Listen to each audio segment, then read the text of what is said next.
Fifth லெசனில் விஜயநகர பண்பாடு அப்படிங்கிறத நம்ம இன்றைக்கி பார்க்கலாம். ஸோ விஜயநகரம் அப்படின்னு பார்த்தோன்னா நமக்கு எல்லாம் தெரிஞ்சது தான். ஹரிஹரர், புக்கர் அப்படிங்கிற 2 பேர் தான் வந்து விஜயநகர எம்பையர் அப்படிங்கிறத உருவாக்கியிருப்பாங்க. இதை நம்ம ஆல்ரெடி பார்த்துருக்கோம். ஹரிஹரர், புக்கர் அப்படிங்கிற 2 சகோதரர்கள் ஒன்றா சேர்ந்து உருவாக்குனது தான் வந்து விஜயநகர பேரரசு அப்படிங்கிறது.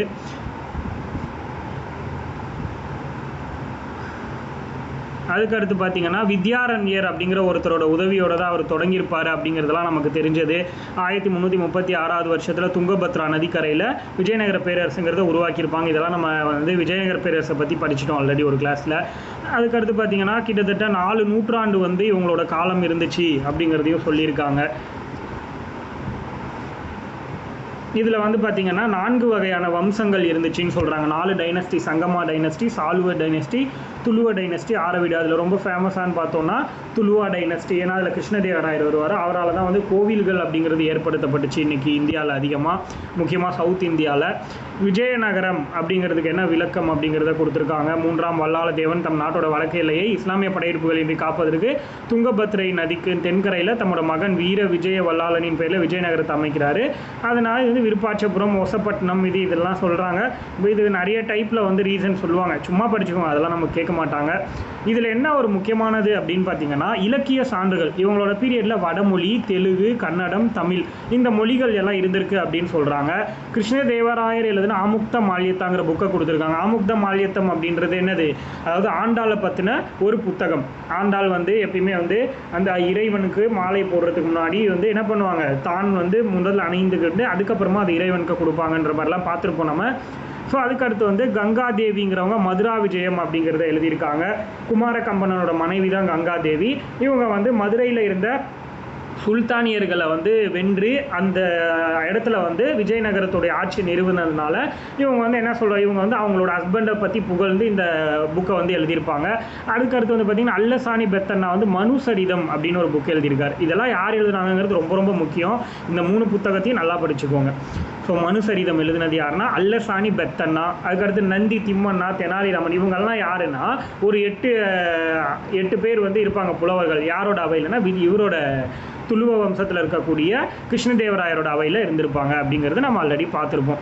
அதுக்கடுத்து பார்த்திங்கன்னா இவங்களோட கோவில்கள் எங்கெல்லாம் இருக்குது அப்படின்னா ஹம்பியில் இருக்கிற விருப்பாட்சா கோவில், பெனுகொண்டா, சந்திரகிரி, வேலூர், செஞ்சி இந்த இடங்கள்லாம் இருக்குது. திருவண்ணாமலை, சிதம்பரம், மதுரை, திருப்பதி இந்த இடங்கள்லையும் இவங்களோட கோபுரங்கள் இருக்குது அப்படின்னு சொல்கிறாங்க. கோபுரம்ங்கிறது இவங்களோட காலகட்டத்தில் தான் வந்து தொடங்கி ஃபேமஸ் ஆச்சு அப்படிங்கிறத சொல்லலாம். ஏன் அப்படின்னா இவங்க வந்து ராய கோபுரங்கள், இவங்க கட்டின கோபுரத்துக்கு பேர் வந்து ராய கோபுரம்னு சொல்கிறாங்க. ஏன்னா கிருஷ்ணதேவராயரில் தான் கோபுரங்கள் வந்து உயரமாக கட்டப்பட்டுச்சு. அதே மாதிரி கருவறை கட்டப்பட்டது காரணம் இவர் தான். அதனால தான் இவர் வந்து ராயகோபுரம்னு பேர் வந்து தேவராயர் அப்படிங்கிறதுனால. அதுக்கடுத்து வந்து பார்த்தீங்கன்னா இவங்களோட பேரரசுக்கு வந்து இவங்களோட எம்பையருக்கு அதிகமான அயல்நாட்டு பயணிகள் வந்திருக்கிறதா சொல்கிறாங்க.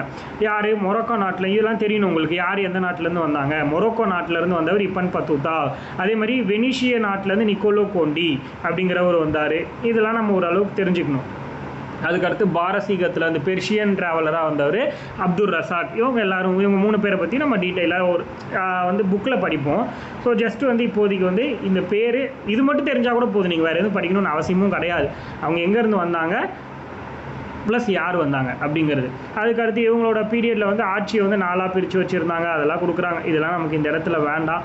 ஜஸ்ட் வந்து இதை மட்டும் வேணால் தெரிஞ்சுக்கோங்க. இவங்களோட பேரரசு அப்படிங்கிறது மண்டலங்களாக பிரித்தாங்க. மண்டலத்தை வந்து நாடுகளாகவும், நாடுகள் ஸ்தலங்களாகவும், ஸ்தலங்கள் கிராமங்களாகவும் பிரிக்கப்பட்டது. இந்த 4 பிரிவு மட்டும் தெரிஞ்சுக்கோங்க. பேரரசு அதுக்கடுத்து வந்து பார்த்திங்கன்னா அது வந்து மண்டலம், மண்டலத்திலேருந்து நாடு, நாடுலேருந்து ஸ்தலம், தளத்துலேருந்து கிராமம். பேரரசுங்கிறது காமன். அதை விட்டுட்டு மீதி இருக்கிறதெல்லாம் வந்து படிச்சுக்கோங்க. அதுக்கடுத்து இவங்களோட சமூக வாழ்க்கை எப்படி இருந்துச்சு அப்படின்றாங்க. இவங்க வந்து 4 பிரிவுகளில் இருந்திருக்கிறதா வந்து மனுசரிதத்தில் அல்லசானி பெத்தனா குறிப்பிட்டிருக்காரு. பிராமின்ஸு, சத்ரியா, வைஷ்யர், சூத்திரர் இவங்கெல்லாம் வந்து எப்படி சொல்லுவாங்கன்னா தலையிலேருந்து பிறந்தவங்க, காலிலேருந்து பிறந்தவங்க, வயிற்றுல இந்த மாதிரி வந்து 4 அவரை கொஞ்சம் பிரிப்பாங்க. அதில் வந்து இவங்களை வந்து சொல்கிறாங்க சூத்திரர்னா காலில் பிறக்கிறவங்க அப்படிங்கிற மாதிரி, பாதம் வழியா இந்த மாதிரிலாம் சொல்லுவாங்க. இதை வந்து அல்லசானி பெத்தனா சொல்லியிருக்காரு மனுசரிதம் அப்படிங்கிற நூலில். இவங்க வந்து பருத்தி ஆடை அணிஞ்சிருக்காங்க. ப்ளஸ் வந்து இன்னும் பொழுதுபோக்கை பற்றிலாம் கொடுத்துருக்காங்க. அந்தளவுக்கு டீப்பாக நமக்கு வேண்டாம். அடுத்து சங்கம மரபின் வந்து சைவர்களாக இருந்திருக்காங்க. இதுதான் ரொம்ப முக்கியம். ஏன்னா சைவம், வைணவம் இதெல்லாம் மிகப்பெரிய பிரச்சனையான ஒரு விஷயம்.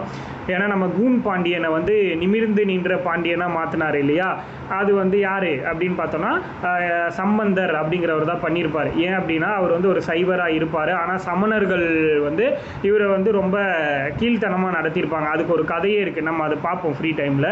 அதுக்கடுத்து விருப்பாட்சர் அவர்களுடைய குலதெய்வம் மற்ற மரபை செய்த வைணவர்கள். சைவர்களாக இருந்தாங்க, சங்கம மரபினர் வந்து சைவர்களாக இருந்தாங்க, அது மட்டும் தெரிஞ்சுக்கோங்க, இதில் வேறு எதுவும் வேண்டாம். அதுக்கடுத்து இந்த கண்டென்ட்டை கொடுத்தது யாருன்னா போர்ச்சுகீசிய பயணி பார்போசா. பார்போசா எந்த நாட்டு பயணின்னு மட்டும் தெரிஞ்சுக்கோங்க, போர்ச்சுகீசியர்.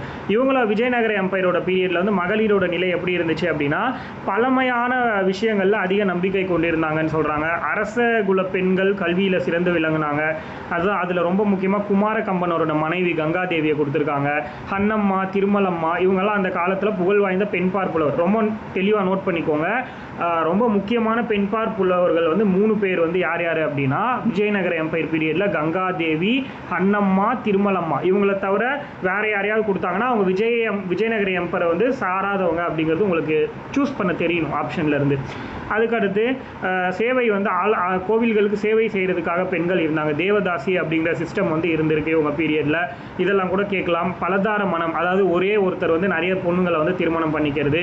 அது மட்டும் இல்லாமல் ஆண் மட்டும் இறந்து போனாங்கன்னா அந்த பெண்ணையும் சேர்த்து கொலை பண்ணுறது, சதிங்கிற பழக்கம் இருந்திருக்கு. அப்படிங்கிறதெல்லாம் யார் சொல்லியிருக்காங்க அப்படின்னா போர்ச்சுகீசிய பயணி நூனிஸ் அப்படிங்கிறவர் இதை வந்து டீட்டெயிலாக எக்ஸ்பிளைன் பண்ணியிருக்காரு அப்படிங்கிறத கொடுத்துருக்காங்க இந்த இடத்துல.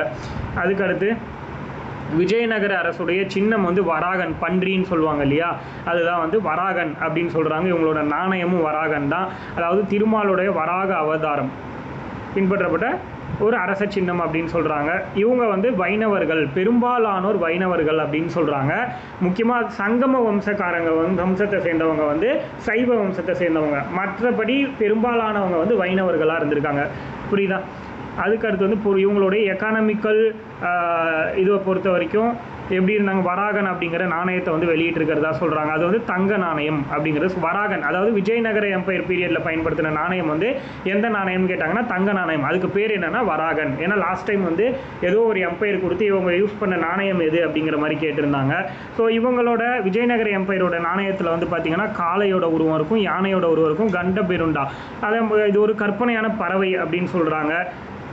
3 உருவம் இருக்குன்னு சொல்கிறாங்க, காளையோட உருவம், யானையோட உருவம், கண்டபெருண்டா. இது 3மே விஜயநகர காலகட்டத்துடைய பொருளாதாரத்தில் நாணயங்களாக பயன்படுத்தப்பட்டிருக்கு அப்படின்னு சொல்கிறாங்க. அதே மாதிரி பக்கோடா அப்படிங்கிறதும் இருந்திருக்கு. பக்கோடாங்கிறது ஒன் ஆஃப் த காயின் தான். ஆக்சுவலி நிறைய பக்கோடாக்கள் சேர்ந்தது தான் வந்து வராகன் அப்படிங்கிற மாதிரி ஒரு கணக்கு இருக்கும். பக்கோடாங்கிறது ரொம்ப சின்னது, ஒரு 50 பைசா 25 பைசா அந்த அளவுக்கு ரொம்ப லோயர் குவாலிட்டியான ஒரு அமௌண்ட்டு தான் பக்கோடா அப்படிங்கிறது. நிறைய பக்கோடாக்கள் சேரும்போது அது வந்து வராகனாக மாறும். எக்ஸாம்பிள் வந்து 10 ரூபா 5 ரூபா அந்த மாதிரி செய்கிறது தான் வந்து வராகன் அப்படிங்கிறத கொடுத்துருப்பாங்க. அதுக்கடுத்து வந்து பார்த்திங்கன்னா வேளாண்மை தான் வந்து இவங்களோட முக்கிய தொழிலாக இருந்திருக்கு. அடுத்து வந்து நீர்ப்பாசனத்தை பெருக்கிறதுக்காக அதிகமான ஏரிகள், கால்வாய் இதெல்லாம் கட்டியிருக்காங்கன்னு சொல்கிறாங்க. அதுக்கடுத்து வந்து பார்த்திங்கன்னா நில வருவாய்த்துறையை வந்து அதவானே அப்படின்னு சொல்லியிருக்காங்க. இதெல்லாம் கேள்வி கேட்டதில்லை இது வரைக்கும், அதனால் அந்த அளவுக்கு வேண்டாம். தங்க நாணயம் வராகன் இது நம்ம ஆல்ரெடி பார்த்துட்டோம். அதில் வந்து கன்னட மொழியிலையும் தேவநாகரி மொழியிலையும் எழுத்துக்கள் பொறிக்கப்பட்டிருக்கு. வைணவச்சின் சமய சின்னங்களும் பொறிக்கப்பட்டிருக்கு. அதாவது அதிகமானோர் வைணவர்களாக இருந்திருக்காங்க. சங்கமா டைனஸ்டியில் இருந்தவங்க மட்டும் ஏன்னா சைவிசமாக இருந்தது, சைவிசம் ஃபாலோ பண்ணியிருக்காங்க அப்படிங்கிறத சொல்லியிருக்காங்க. அதுக்கடுத்து வந்து பார்த்திங்கன்னா இவங்களோட துறைமுகம் மேக்ஸிமம் வந்து இந்தியா இப்படி இருக்குது அப்படின்னா இந்த வந்து நார்த் சைடில் தான் இவங்களோட துறைமுகங்கள் இருந்திருக்கு. மலபார் கடற்கரை, மலபார்னால் இதுதான் மலபார் கடற்கரை. ஸோ கண்ணனூருங்கிறது இவங்களோட முக்கிய துறைமுகமாக சொல்கிறாங்க. யாரோடது அப்படின்னா இந்த விஜயநகர பேரரசுடைய முக்கிய துறைமுகம் வந்து கண்ணனூர் அப்படிங்கிறது.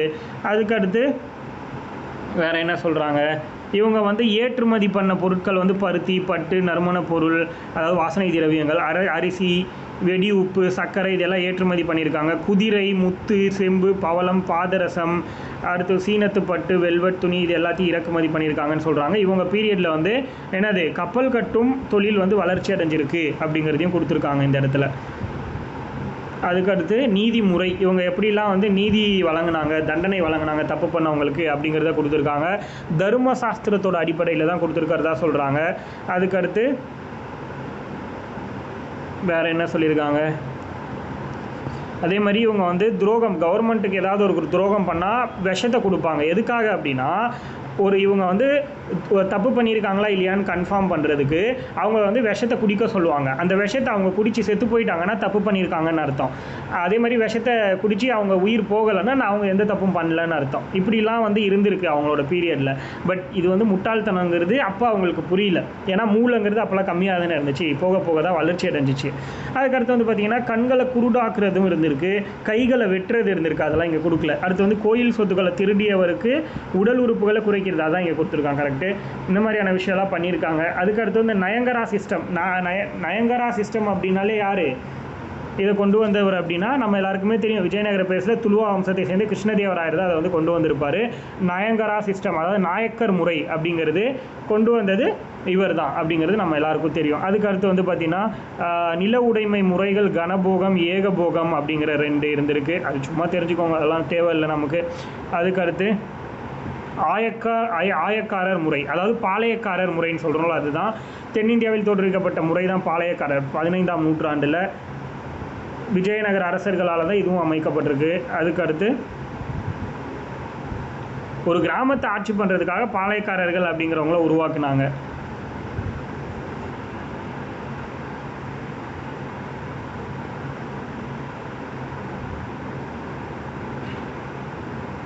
அதுக்கடுத்து என்ன சொல்லியிருக்காங்க அப்படின்னா, அதாவது இவங்க இந்த மாதிரி வேலை செய்கிறவங்களுக்கெல்லாம் கொடுத்த நிலங்களை வந்து இறையிலி நிலங்கள்னு சொல்கிறாங்க. இறையிலி நிலங்கள் பரம்பரையாக நிலங்கள் அனுபவித்து கொண்டு கிராம மக்களுக்கு சேவைகள் பண்ணி, அது ஓகே, இதெல்லாம் வந்து சும்மா தெரிஞ்சுக்கிட்டா போதும். கல்வி கூடங்கள், இவங்க வந்து இவங்க பீரியடில் வந்து திண்ணை பள்ளிக்கூடங்கள் வந்து அதிகமாக இருந்திருக்குன்னு சொல்கிறாங்க. புத்தகமும் காகிதங்களும் பயன்பாட்டில் இல்லை. அப்போ வந்து மணல் மீது எழுதி இது சொல்லி கொடுத்துட்டு இருந்தாங்கன்னு சொல்கிறாங்க. மனப்பாடம் செய்கிறதுக்கு வாய்ப்பாடுகள் வந்து மணலில் எழுதி சொல்லி கொடுத்துட்டு இருந்தாங்க அப்படின்னு சொல்கிறாங்க. அதே மாதிரி இபன் பத்துதா ஒரு நோட்ஸ் ஒன்று சொல்கிறாரு. என்ன அப்படின்னா, ஹோனவர் அப்படிங்கிற ஒரு பிளேஸில் ஆண் குழந்தைகளும் பெண் குழந்தைகளும் படிக்கிறதுக்கான பள்ளிகள் இருந்துச்சு அப்படிங்கிறத இபன் பத்துதாங்கிறவர் சொல்லியிருக்காரு. மொரோக்கோ நாட்டு பயணி தான் வந்து இபன் பத்துதா. இவர் என்ன சொல்லியிருக்காரு அப்படின்னா, ஹோனவர் அப்படிங்கிற இடத்துல ஆண்களுக்கும் பெண்களுக்கும் படிக்கிறதுக்கான பள்ளிகள் இருந்திருக்கு அப்படிங்கிறத கொடுத்துருக்காரு. அடுத்து வந்து வைணவ கோவில்களில் வேதங்கள், பிரபந்தங்கள், இது எல்லாத்தையும் வந்து சொல்லி கொடுத்துருக்காங்க அப்படிங்கிறத கொடுத்துருக்காங்க. அதுக்கடுத்து வானநூல், ஜோதிடம், மருத்துவம், இது எல்லாத்தையும் கற்றுக் கொடுத்துருக்காங்க. இதெல்லாம் நம்ம வந்து ஓரளவுக்கு தெரிஞ்சால் போதும், ரொம்ப டீப்பாலாம் போகணுன்னு அவசியம் கிடையாது. இவங்களோட பீரியடில் இலக்கியங்கள் அப்படின்னு பார்த்தோம்னா,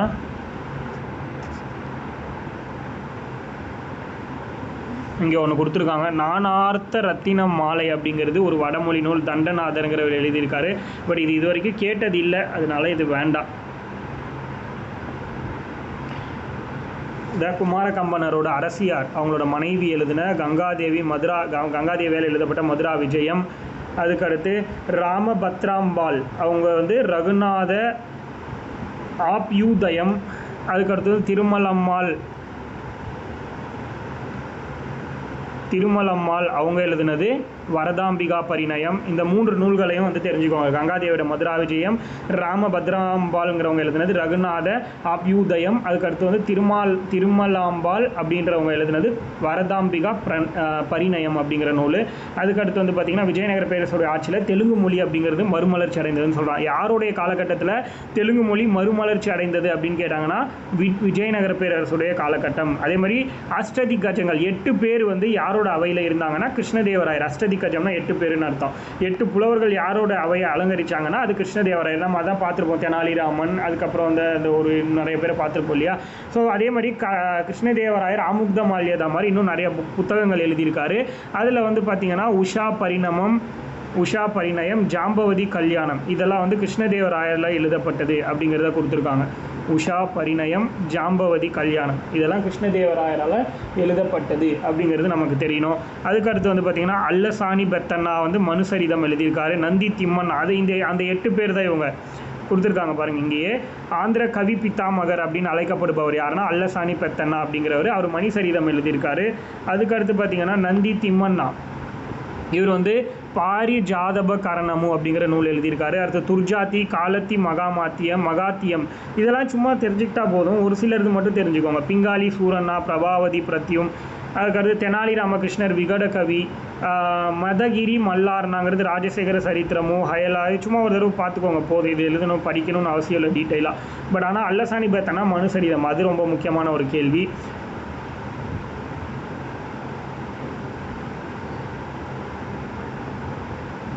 கோவில்களில் மண்டபங்கள் அமைக்கிறதுக்கு காரணமானவங்க விஜயநகர எம்பையரில் இருந்த மன்னர்கள் தான் அப்படிங்கிறத சொல்லியிருக்காங்க. குதிரைகளையும் யாளிகள் சிங்கங்களையும் செதுக்குனது இவங்க தான் அப்படிங்கிறத கொடுத்துருக்காங்க. யாளினா புலி, சிங்கம் வராது, புலி. இந்த குதிரை யாளிகள் இது எல்லாத்தையும் முன்கால்களை தூக்கி நிற்கிற மாதிரி செதுக்குனது யாருன்னா இந்த விஜயநகர எம்பையரில் இருந்தவங்க தான். அதையும் கொடுத்துருக்காங்க. அதுக்கடுத்து ஓவியக்கலை. இவங்களோட ஓவியக்கலையோட சிறப்பு எங்கே தெரிஞ்சுக்கலான்னா காஞ்சிபுரம், திருவண்ணாமலை, திருவாரூர், திருவரங்கம், கும்பகோணம், உத்திரமேரூர் இதெல்லாம் கொடுத்துருக்காங்க. சும்மா ஒரு தடவை பார்த்துக்கோங்க. அந்த பிளேஸ் கொடுத்தா யாரோட பீரியட் அப்படிங்கிறத ஐடென்டிஃபை பண்ண தெரியணும். அந்தளவுக்கு தெரிஞ்சால் போதும். அடுத்து விருப்பாட்சர் கோவில். ஹொய்சாலர் காலத்தில் கிருஷ்ணதேவராயரால் கட்டப்பட்டது. ஆட்சி காலத்தில் மெருகூட்டப்பட்டது அப்படின்னு சொல்கிறாங்க. விருப்பாட்சர் டெம்பிள் இது துங்கபத்ரா நதிக்கரையில் இருக்குது அப்படிங்கிறத கொடுத்துருக்காங்க. அதுக்கடுத்து விஜயநகர காலத்து குதிரை மண்டபம், திருவரங்க அரங்கநாதர் கோயிலும், காஞ்சி வரதராஜர் கோயில், வேலூர் ஜலகண்டேஸ்வர் கோயிலும். இது சும்மா பார்த்துக்கோங்க. குதிரை மண்டபங்கள் விஜயநகர காலத்துடையது எங்கெங்கெல்லாம் இருக்குது அப்படின்னா ஸ்ரீரங்கமில், திருச்சி ஸ்ரீரங்கம் அந்த அரங்கநாதர் கோவிலில், அதுக்கடுத்து காஞ்சி வரதராஜர் கோயிலில், வேலூர் ஜலகண்டேஸ்வரர் கோவில் இந்த 3 இடத்துல இருக்குதுன்னு சொல்கிறாங்க. ஜஸ்ட்டு தெரிஞ்சுக்கோங்க. இதான் குதிரை மண்டபம். குதிரையோட ஷேப் முன்னங்கால்களை தூக்கிட்டு இருக்க மாதிரி செதுக்கியிருக்காங்க. அதுக்கடுத்து ஹம்பி. இது நமக்கு ஆல்ரெடி தெரியும். விஜயநகர ஆட்சி காலத்தில் தலைநகரமாக இருந்தது தான் ஹம்பி அப்படிங்கிறது. பன்னாட்டு வணிகத்தலமாகவும் இருந்திருக்கு. அதுக்கடுத்து 16ஆம் நூற்றாண்டில் இங்கே கட்டப்பட்ட விட்டலா சுவாமி கோயிலும் அசாரா ராமசாமி கோயிலும் சிறப்பு பெற்றவை சொல்கிறாங்க. தலைக்கோட்டா போரில் 1565 இவங்களோட தோல்வி, இவங்க பாமினி அரசுக்கிட்ட தோற்று போன ஒரு போர் தான் தலைக்கோட்டா போர் அப்படிங்கிறத நம்ம பார்த்தோம். ஸோ அந்த போருக்கு அப்புறம் இது யுனெஸ்கோவால் கொஞ்சம் காலகட்டம் கழித்து அங்கீகரிக்கப்பட்டுருச்சு உலக பாரம்பரிய தலமாக அப்படிங்கிறத கொடுத்துருப்பாங்க. அசாரா ராமசாமி கோவில். அசாரானா 1000 அப்படிங்கிறது மீனிங்கிறத கொடுத்துருக்காங்க. ராமாயணம் தொடர்புடைய காட்சிகள் இதில் இருந்திருக்கு. இதெல்லாம் ரொம்ப வேண்டாம், இந்தளவுக்கு டீப்பாலாம் இது போகணுன்னு அவசியம் கிடையாது. சீதையை ராவணன் தூக்கிட்டு போகும்போது ஜடாயு போர் புரிவது போன்ற காட்சியெலாம் இந்த கோயிலில் செதுக்கி வச்சுருக்காங்க அப்படின்லாம் கொடுத்துருக்காங்க. நமக்கு அதெல்லாம் தேவை கிடையாது.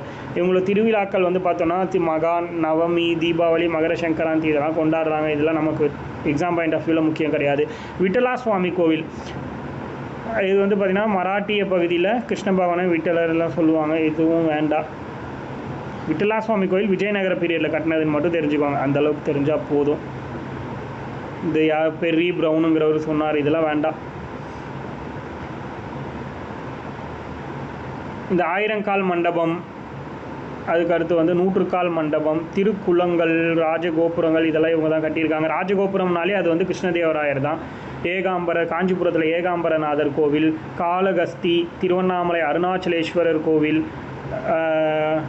அதுக்கடுத்து இதெல்லாம் கிருஷ்ணதேவராயர் காலத்தில் கட்டினது. கோபுரங்கள் அதிகமாக இருக்கிற இடமெல்லாம் கிருஷ்ணதேவராயரோட தான். சிதம்பரம் நடராஜர் கோவில், அதனால தான் பாருங்கள் நிறைய கோபுரங்கள் இவர் அமைச்சதுனால அது எல்லாத்தையும் ராய கோபுரங்கள் அப்படிங்கிறத சொல்கிறாங்க. கிருஷ்ணதேவராயர் அப்படிங்கிற பேரை சொல்கிறதுக்காக.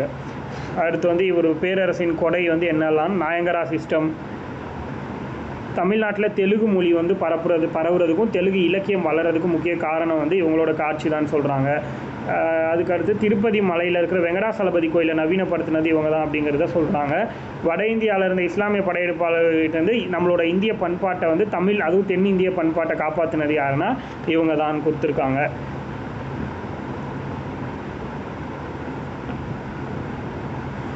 அடுத்து பாமினி. இவங்க கூட சண்டை போட்டவங்க, அதுக்காகவே வாழ்ந்தவங்க. இவங்க கூட சண்டை போடுறதுக்காகவே இருந்த ஒரு அரசு தான் இவங்க பாமினி அப்படிங்கிறவங்க. இதை ஸ்டார்ட் பண்ணது பாமன் ஷா அப்படின்னு சொல்லுவோம். அவரோட ஃபுல் நேம் அலாவுதீன் அசன் பாமன் ஷா. வேறேன்னு நினச்சிக்காதீங்க. அசன் கங்கு பாமினி, அசன் கங்கு அப்படின்னாலும் அவர் தான். அலாவுதீன் அசன் பாமன் ஷானாலும் அவர் தான். இங்கே பாருங்கள், இங்கே அசன் கங்குன்னு இருக்குது. இது எல்லாமே அவரோட பேர் தான். டெல்லி சுல்தான் முகமது பின் துக்ளக்குடைய ஆட்சி காலத்தில் தன்னை விடுவித்து சுதந்திர அரசன் இருவார். முகமது பின்க்கு கீழே இருந்த ஒருத்தர் தான் இவர் தனியாக சவுத் இந்தியாவில் பாமினி அப்படிங்கிறத உருவாக்கிட்டார் அப்படிங்கிறத சொல்கிறாங்க. இவங்களோட கேபிட்டல் குல்பர்கா. இவங்களோட கேபிட்டல் அப்படிங்கிறது குல்பர்கா அப்படின்னு ஒன்று இருந்திருக்கு. அதுக்கடுத்து வந்து பார்த்திங்கன்னா சில கல்வெட்டுகள் வந்து சான்றாக சொல்கிறாங்க. இவங்களோட பீரியட்லையும் வந்து அதாவது இவங்களும் விஜயநகர எம்பையரும் ஒரே காலகட்டம். அதனால் இபின் பதுதா, அப்துல் ரசாக்கு, நூனிஸ் இவங்கெல்லாம் வந்திருக்காங்க பாமினி பீரியடில் அப்படிங்கிறத கொடுத்துருக்காங்க. இவங்களோட நிர்வாகம் அப்படிங்கிறது கலீஃபா மூலமாக நடந்திருக்கு. கலீஃபானா நமக்கு தெரியும், முஸ்லீமுடைய ஒரு ஹையஸ்ட் பொசிஷனில் இருக்கிறவங்க கலீஃபா அப்படின்னு சொல்லுவோம். ரொம்ப முக்கியமாக இந்த கண்டென்ட் எல்லாத்தையும் நீங்கள் படிக்கணும். இவங்களுடைய அதாவது பாமினி அரசுடைய குழுக்கள், அமைச்சர் குழுக்கள். வக்கீல் உஸ் சுல்தான் அப்படின்னா யாருன்னா நாட்டுடைய துணைத் தலைவர். வசீல் குல் அப்படின்னா அமைச்சர்களோட பணியை மேற்பார்வை. அமீரி ஜும்லானா நிதியமைச்சர். வசீரி அஷ்ரஃப்னா வெளியுறவுத்துறை. நசீர்னா நிதித்துறை. பேஷ்வா அரசப்படை பொறுப்பாளர். கொத்தவால்னா காவல்துறை தலைவர். சாதுர் இ ஜஹான் அப்படின்னா தலைமை நீதிபதி. இதெல்லாம் நீங்கள் மனப்பாடம் பண்ணி தான் அவனை வேறு வழியே கிடையாது. இது ரொம்ப ரொம்ப முக்கியம். அதனால் நீங்கள் கண்டிப்பாக இதை வந்து மனப்பாடம் பண்ணி தான் ஆகணும். அமைச்சர் குழுவை பொறுத்த வரைக்கும். மாநில நிர்வாகம் இவங்க வந்து 4ஆக பிரிச்சிருந்தாங்கன்னு சொல்கிறாங்க. இவங்களோட நிர்வாகம் ஆசானாபாத், தௌலதாபாத், பீடார் இது 4ஆக பிரிச்சிருந்துருக்காங்க இவங்களோட நிர்வாகம். அதுக்கடுத்து இவங்களோட பேரரசை வந்து தரப் அப்படின்னு சொல்லி பிரிச்சிருக்காங்க.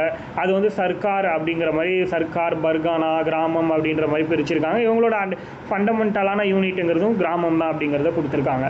அடுத்து சமூக நிலை பொறுத்த வரைக்கும் என்ன சொல்கிறாங்க, இந்து இஸ்லாமிய சமயங்களோட இணைப்பாக இருந்துச்சுன்னு சொல்கிறாங்க. இவங்களோட ஆட்சி முக்கியமாக இஸ்லாம் தான். அதில் வந்து எந்த பிரச்சனையும் வரக்கூடாதுன்றதுக்காக இந்துக்கள் இருக்கிற நாட்டில் எந்த பிரச்சனையும் வரக்கூடாதுங்கிற ஒரே ரீசனுக்காக இந்துக்களை கொஞ்சம் பேரை வந்து உள்ளே சேர்த்திருக்காங்க. மற்றபடி ஒன்றும் கிடையாது. அதே மாதிரி அரசருக்குன்னு வந்து ஒவ்வொரு மாநிலங்கள்லையும் இந்தியாவில் இருக்கிற ஒவ்வொரு மாநிலங்களையும் அரசருக்குன்னு தனியாக நிலங்கள் ஒதுக்கப்பட்டிருக்கு. அதுக்கு பேர் வந்து காசா இ சுல்தானி அப்படின்னு சொல்கிறாங்க. அரசருக்காக ஒதுக்கப்பட்ட நிலங்களுக்கு பெயர் வந்து காசா இ சுல்தானி அப்படிங்கிற பெயரை வந்து இந்த இடத்துல கொடுக்குறாங்க. அதுக்கடுத்து என்ன சொல்ல வராங்க அப்படின்னா, இவங்க கல்வி பொறுத்த வரைக்கும் பாமினியில் வந்து கல்விக்கு வந்து அதிக இம்பார்ட்டன்ஸ் கொடுத்துருக்காங்க. பல பள்ளிகளையும் தொடங்கியிருக்காங்க. இவங்க தொடங்கின ஆதரவற்ற பள்ளிக்கு பேர் முஜாகித் ஷா அப்படிங்கிறது ஆதரவற்றவர்களுக்காக பாமினி அரசால் தொடங்கப்பட்ட பள்ளிக்கு பேர் முஜாகித் ஷா. இது வந்து மேபி கேட்கறதுக்கான வாய்ப்பு இருக்குது, அதனால் தெரிஞ்சுக்கோங்க. அதுக்கடுத்து வேறு என்ன கொடுத்துருக்காங்க,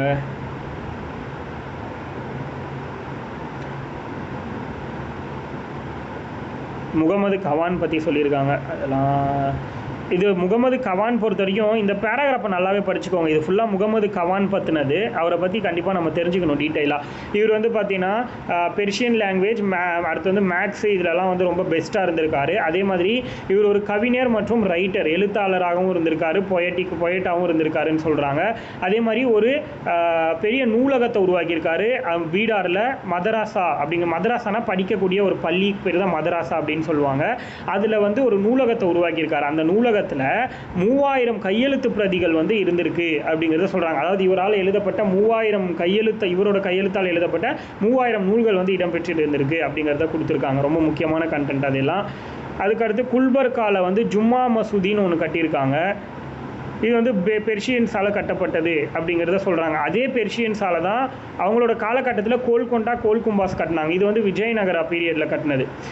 கோல்கொண்டா, கோல்கும்பாஸ் அப்படிங்கிறது விஜயநகர எம்பையரால் கட்டினது அப்படிங்கிறது சொல்கிறாங்க. அதுக்கடுத்து குல்பர்காவுடைய ஜும்மா மசூதி முகமது ஷா காலத்தில் கட்டி முடிக்கப்பட்டதுன்னு சொல்கிறாங்க. ஜும்மா மசூதி அப்படிங்கிறது குல்பர்காவில் இருக்குது. அது முகமது ஷாவுடைய காலத்தில் கட்டப்பட்டது. இது வந்து ரொம்ப முக்கியம். 63 கோள வடிவ குவிமாடங்கள் அதில் இருக்குது அப்படிங்கிற மாதிரி சொல்லியிருக்காங்க ஜும்மா மசூதியில். பாமினியுடைய கட்டடக்கலைக்கு மிகச்சிறந்த சான்று அப்படின்னா அது இந்த ஜும்மா மசூதி தான் அப்படின்னு சொல்கிறாங்க, குல்பர்காவில் இருக்கிறது. அடுத்து கோல்கொண்டா கோட்டை, ராஜா கிருஷ்ணதேவ் அப்படிங்கிற ஒரு காக்கத்திய அரசரால் கட்டப்பட்டது தான் வந்து கோல்கொண்டா கோட்டை அப்படின்னு சொல்கிறாங்க. கோல்குண்டா, கும்பாஸ், இது ரெண்டும் வந்து விஜயநகர பீரியட் வந்து ஆட்சியில் இருக்கும்போது ஆக்சுவலி விஜயநகர எம்பையருக்கு 2 முக்கியமான எதிரிகள் இருந்தாங்க. ஒன்று காக்கத்தியர்கள், அதுக்கடுத்து வந்து 2வது யாருன்னா இந்த பாமினி. இவங்க 2 பேர் தான் மிகப்பெரிய பிரச்சனையாக இருந்தாங்க. இந்த பாமினியில் இருந்தவரும் ப்ளஸ் வந்து இந்த காக்கத்தியில் இருந்தவர் ராஜா கிருஷ்ணதேவா, இவரால் தான் வந்து கோல்கொண்டா கோட்டை கட்டப்பட்டிருக்கு அப்படிங்கிறத கொடுத்துருக்காங்க. இந்த கோட்டை இருந்த பகுதி வந்து முகமது நகர் அப்படிங்கிற பேர் வச்சு சொல்கிறாங்கன்னு கொடுத்துருக்காங்க. அது வந்து முகமது நகர் குதுப்ஷா வம்சத்துடைய தலைநகர் அப்படிங்கிறதும் கொடுத்துருக்காங்க. ஒலி அடிப்படையில் துறையில் சிறந்தது. அதாவது இந்த இடத்துல வந்து நம்ம சின்னதாக ஒரு ஒலி எழுப்புனா கூட அது ஃபுல்லாக எல்லா இடங்கள்லையும் கேட்கும் அப்படிங்கிற மாதிரி சொல்லுவாங்க. அது அப்போ ஒலி அமைப்புக்கு சவுண்டுக்கு வந்து ஃபேமஸான ஒரு ஃபோர்ட் எதுன்னு கேட்டாங்கன்னா அது இந்த கோல்கொண்டா ஃபோர்ட்டு தான் அப்படிங்கிறது நம்ம எல்லாருக்குமே தெரியணும். அதே மாதிரி இந்த கோல்கொண்டா ஃபோர்ட்டுடைய என்ன சொல்கிறதுனா லாங்கஸ்ட் ரொம்ப உயரமான ஒரு பகுதிக்கு பேர் என்னென்னா பாலஹிசார் அப்படின்னு சொல்லுவாங்க. பாலஹிசார் ரொம்ப முக்கியமான ஒரு கண்டென்ட். அது கோல்கொண்டா கோட்டையுடைய உயரமான பகுதிக்கு பேர் என்னென்னா பாலஹிசார் அப்படிங்கிறத கொடுப்பாங்க. அதே மாதிரி இதோட இந்த கோல்கொண்டா கோட்டையோட நுழைவாயிலுக்கு பேர் என்ன, என்ட்ரன்ஸ் அப்படின்னா பதே தர்வாசா. என்ட்ரன்ஸோட பேர் பதே தர்வாசா. அதில் வந்து ரொம்ப ஹைட்டாக இருக்கிற பகுதிக்கு பேர் என்ன அப்படின்னா பாலஹிசார் அப்படிங்கிறத கொடுத்துருக்காங்க. அது 17ஆம் நூற்றாண்டில் 1600வது காலகட்டங்களில் வந்து பார்த்தீங்கன்னா கோல்கொண்டாங்கிறது ஒரு சிறந்த வைர சந்தையாகவும் இருந்திருக்கு அப்படிங்கிறத கொடுத்துருக்காங்க. ஒரு வைர சந்தையாக இருந்திருக்கு, அது ரொம்ப முக்கியமானது. அதுக்கடுத்து கோல்கும்பாஸ் அப்படிங்கிற மசூதி, இது ஒரு மஸ்கு. அந்த மசூதி பொறுத்த வரைக்கும் கர்நாடகாவில் பிஜப்பூர் மாவட்டத்தில் இருக்குது அப்படிங்கிறத சொல்லியிருக்காங்க. இது வந்து தக்கான சுல்தானகம் கட்டடக்கலை பாணியில் கட்டப்பட்டது அப்படின்னு கனசதுர ஒரு குவிமாடம். கோல்கும்பாஸ்ங்கிறது கனசதுரத்தில் கட்டப்பட்ட ஒரு குவிமாடம்னு கொடுத்துருக்காங்க. அதுக்கடுத்து பார்த்திங்கன்னா அந்த அளவுக்கு தெரிஞ்சால் போதும். கோல்கும்பாஸ் அதே மாதிரி இதுவும் வந்து ஒலி அடிப்படையிலான ஒரு கட்டடம் தான். ஏன்னா ஏதாவது ஒரு மூலையிலேருந்து பேசினாலும் அனைத்து பகுதிகளுக்கும் தெளிவாக கேட்கும்படி இதை வந்து கட்டியிருக்காங்க அப்படிங்கிறத கொடுத்துருக்காங்க. நம்ம சொன்னோம் இந்த கோல்கும்பாஸ் அப்படிங்கிறது டெக்கான் சுல்தான்ஸோடைய டைப்பில் வந்து கட்டியிருக்காங்க அப்படின்னா என்னென்னா பெர்ஷியனோட கட்டடக்கலையை வச்சுக்கிட்டு பாமினி சுல்தான்கள் வந்து கட்டடக்கலையை கட்டியிருக்காங்க அப்படின்னு சொல்கிறாங்க. இது வட்டமாக இருக்கலாம், கனச்சதுரமாக இருக்கலாம். இவங்க அதுதான் வந்து இவங்களோட சிறப்பு அப்படிங்கிறத கொடுத்துருக்காங்க. அதுக்கடுத்து வந்து ஓவியக்கலை, முணுமுணுக்கும் அரங்கம். அதாவது கோல்கும்பாஸ் கோட்டை இது ரொம்ப முக்கியமான ஒரு டிஎன்பிஎஸ்சி கொஷின். முணுமுணுக்கும் அரங்கம் எது அப்படின்னு ஒரு கேள்வியே கேட்டிருக்காங்க. அது என்னென்னா கர்நாடகாவோட பிஜப்பூர் மாவட்டத்தில் இருக்கிற கோல்கும்பாஸை தான் முணுமுணுக்கும் அரங்கம்னு சொல்கிறாங்க. ஏன்னா எந்த மூலையிலேருந்து பேசினாலும் அது வந்து மொத்த எல்லா பகுதிக்கும் கேட்கும் அப்படிங்கிறத வந்து கொடுத்துருப்பாங்க. அது துல்லியமாக தெளிவாக கேட்க முடியும் அப்படிங்கிறத கொடுத்துருக்காங்க. அதுக்கடுத்து பாமினி சுல்தான்களால் என்ன வந்து கொடை வந்து கிடச்சிருக்கு அப்படிங்கிறதெல்லாம் கொடுத்துருக்காங்க. நம்ம பார்த்தது தான் இருக்குது, இதில் ஒன்றும் புதுசாக இல்லை. அதுக்கடுத்து முகல்ஸ் எம்பையர், இதுதான் லாஸ்ட்டு டாபிக். இதில் பாபரால் 1526 முகல்ஸ் எம்பையர் அப்படின்னு ஒன்று வந்து தொடங்கப்பட்டிருக்கு. ஒரு ஃபேமஸான போர் மூலமாக. இவருக்கு அப்புறம் உமாயூனுக்கு அப்புறம் வந்து அக்பர், ஜஹாங்கீர், ஷாஜகான், அவுரங்கசீப்னு முகலாயருடைய அரசர்கள் வந்து இருந்திருக்காங்க. அதுக்கடுத்து பார்த்தோன்னா இதுக்கு இவங்களுக்கான சான்றுகள், இவங்களோட ஆட்சிக்கான சான்றுகள் அப்படின்னா பாபரே எழுதுன அவரோட சுயசரிதை என்னது பாபர் நாமா எழுதுனது பாபர் தான் அப்படின்னு சொல்கிறாங்க. அவங்களோட பொண்ணு வந்து குல்பத்தான் பேகம் வந்து ஹுமாயூனை பற்றி ஹுமாயூன் நாமான்னு ஒன்று எழுதியிருக்காங்க. அதை எழுதுனது யார் அப்படின்னா பாபரோட பொண்ணு குல்பத்தான் பேகம்ங்கிறவர் தான் ஹுமாயூன் நாமாங்கிற புக் எழுதியிருக்காரு. அபுல் பாசல் அப்படிங்கிறவங்க தான் ஐனி அக்பரி. அபுல் பாசல்ங்கிறவர் ஐனி அக்பரினும் அக்பர் நாமானும் 2 எழுதியிருக்காங்க. ஐனி அக்பரி, அக்பர் நாமா எழுதுனது அபுல் பாசல் அப்படிங்கிறவர். அதுக்கடுத்து டாவர் நிரஃபெர்னியர், மனுச்சி ஆகிய வெளிநாட்டவர்களோட குறிப்புகள் வந்து இருந்திருக்கு அப்படின்னு சொல்கிறாங்க. இதெல்லாம் தெரியணும். டாவர்னியர், ஃபெர்னியர், மனுச்சி இவங்க 3 பேரும் வந்து முகலாயர்கள் பீரியடில் இருந்த வெளிநாட்டவர்கள்.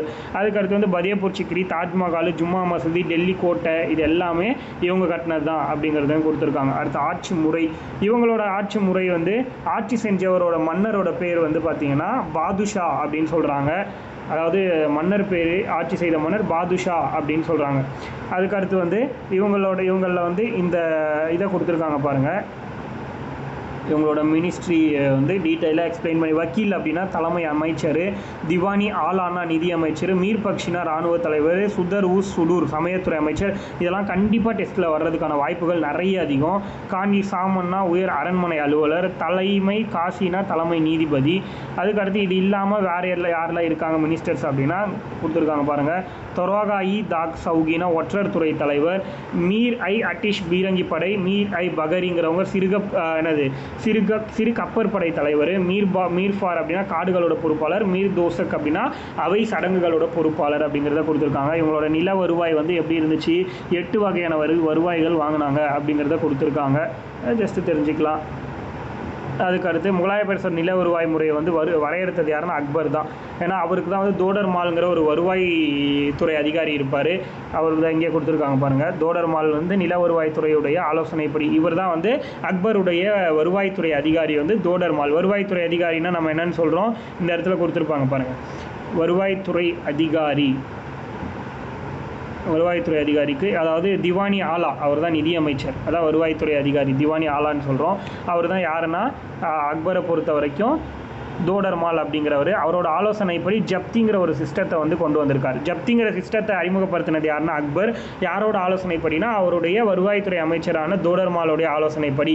அது ஜப்தி அப்படிங்கிறது விளைச்சலுடைய அடிப்படையில் நிலங்கள் வந்து நிலங்களில் ஒரு 4 பிரிவாக பிரிக்கப்பட்டு வரி வசூல் பண்ணாங்கன்னு சொல்கிறாங்க. அது வந்து பொலாஜி, பரோத்தி, அடுத்து சச்சாறு, பான்சார், இந்த 4 பிரிவாக பிரிக்கப்பட்டு வரி வசூல் செய்யப்பட்டது அப்படிங்கிறத கொடுத்துருக்காங்க. படையோட நிர்வாகம் வந்து இவங்ககிட்ட வந்து குதிரைப்படை இருந்திருக்கு, முகலாயர்கள் கிட்ட காலாட்படை, பீரங்கி, கடற்படை, யானைப்படை, இந்த மாதிரியான படைகள் இருந்திருக்கு. மன்சப்தாரிங்கிற சிஸ்டம் இருந்திருக்கு. நிலங்களை வந்து கொடுக்கக்கூடிய முறை மன்சப்தாரி சிஸ்டம் வந்து அக்பர் தான் அறிமுகப்படுத்துகிறார். யார் அறிமுகப்படுத்துனாங்கன்னு கேட்பாங்க.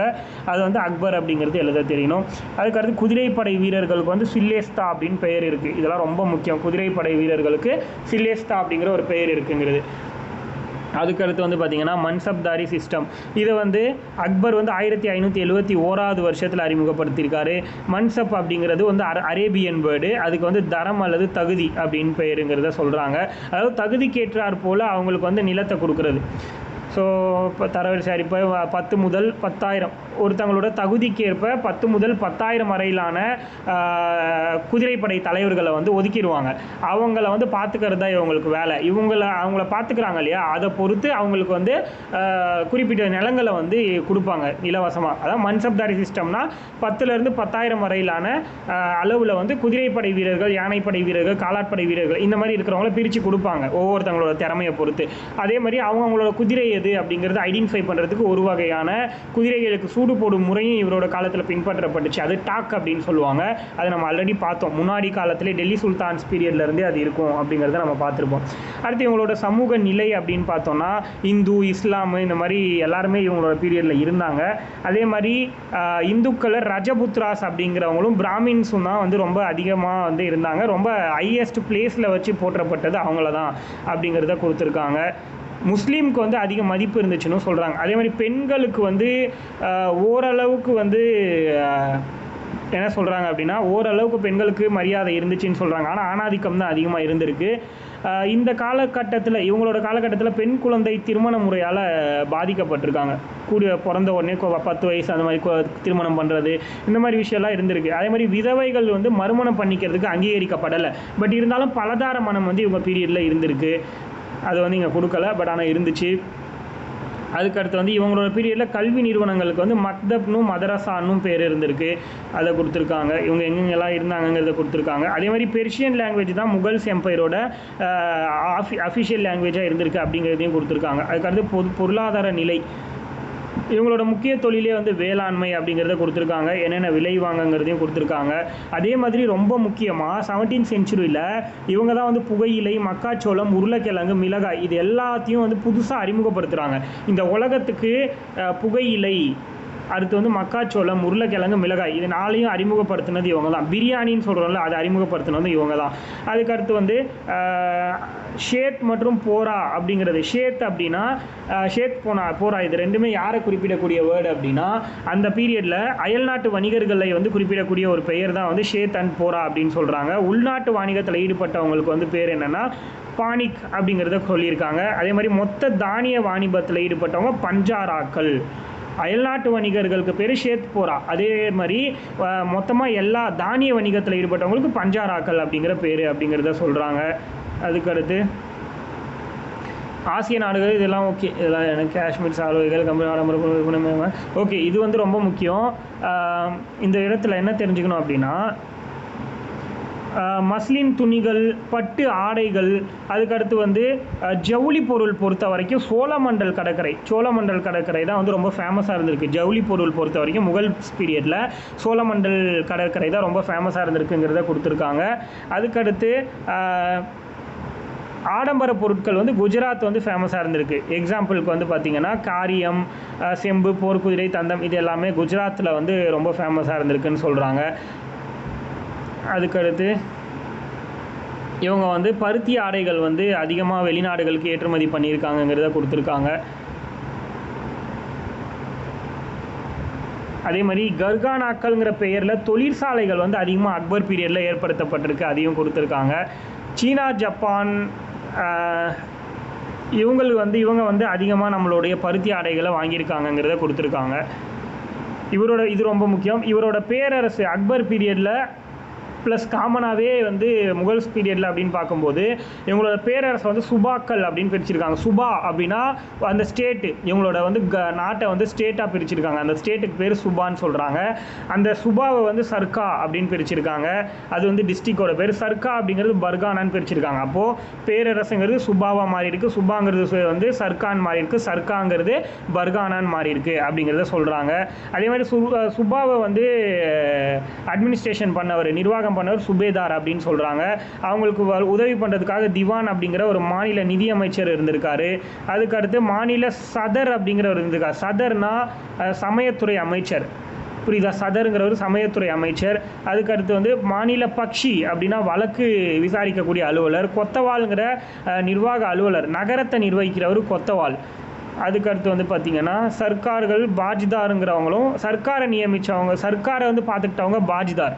இப்போ எப்படி சுபாவை பார்த்துக்கிட்டவங்க சுபேதாரோ அது மாதிரி வந்து சர்க்காரை பார்த்துக்கிட்டவங்க பாஜ்தார், பர்கானாவை பார்த்துக்கிட்டவங்க ஷிக்தார் அப்படின்னு பேர் வச்சுருக்காங்க.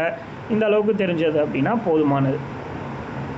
சமய நிலை பொறுத்த வரைக்கும் அக்பர் வந்து எல்லா சமயத்தையும் ஏற்றுக்கிட்டார். அதனால தான் சமய சார்பற்றவர் அப்படிங்கிறத சொல்கிறாங்க. பட் முகலாயர் காலத்தில் காமனாக இஸ்லாம் தான் இருந்துச்சு. அதில் அக்பர் வந்து யாரையுமே வந்து இது பண்ணிக்க மாட்டாங்க. முன்னாடி வந்து ஜிசியாங்கிற வரியை வந்து இந்துக்கள் மீதெல்லாம் விதிச்சிருப்பாங்க டெல்லி சுல்தான் பீரியடில்.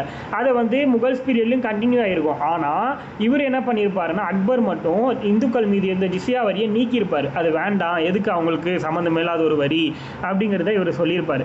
அதேமாதிரி ரஜபுத்ராஸ் கூட வந்து ஒரு டைப் ஆஃப் இந்துக்கள் தான் ரஜபுத்ராஸ்ன்னு சொல்லுவோம். அவங்க கூட வந்து நட்பு இருந்துச்சு இவருக்கு. யாருக்கு அப்படின்னா அக்பருக்கு.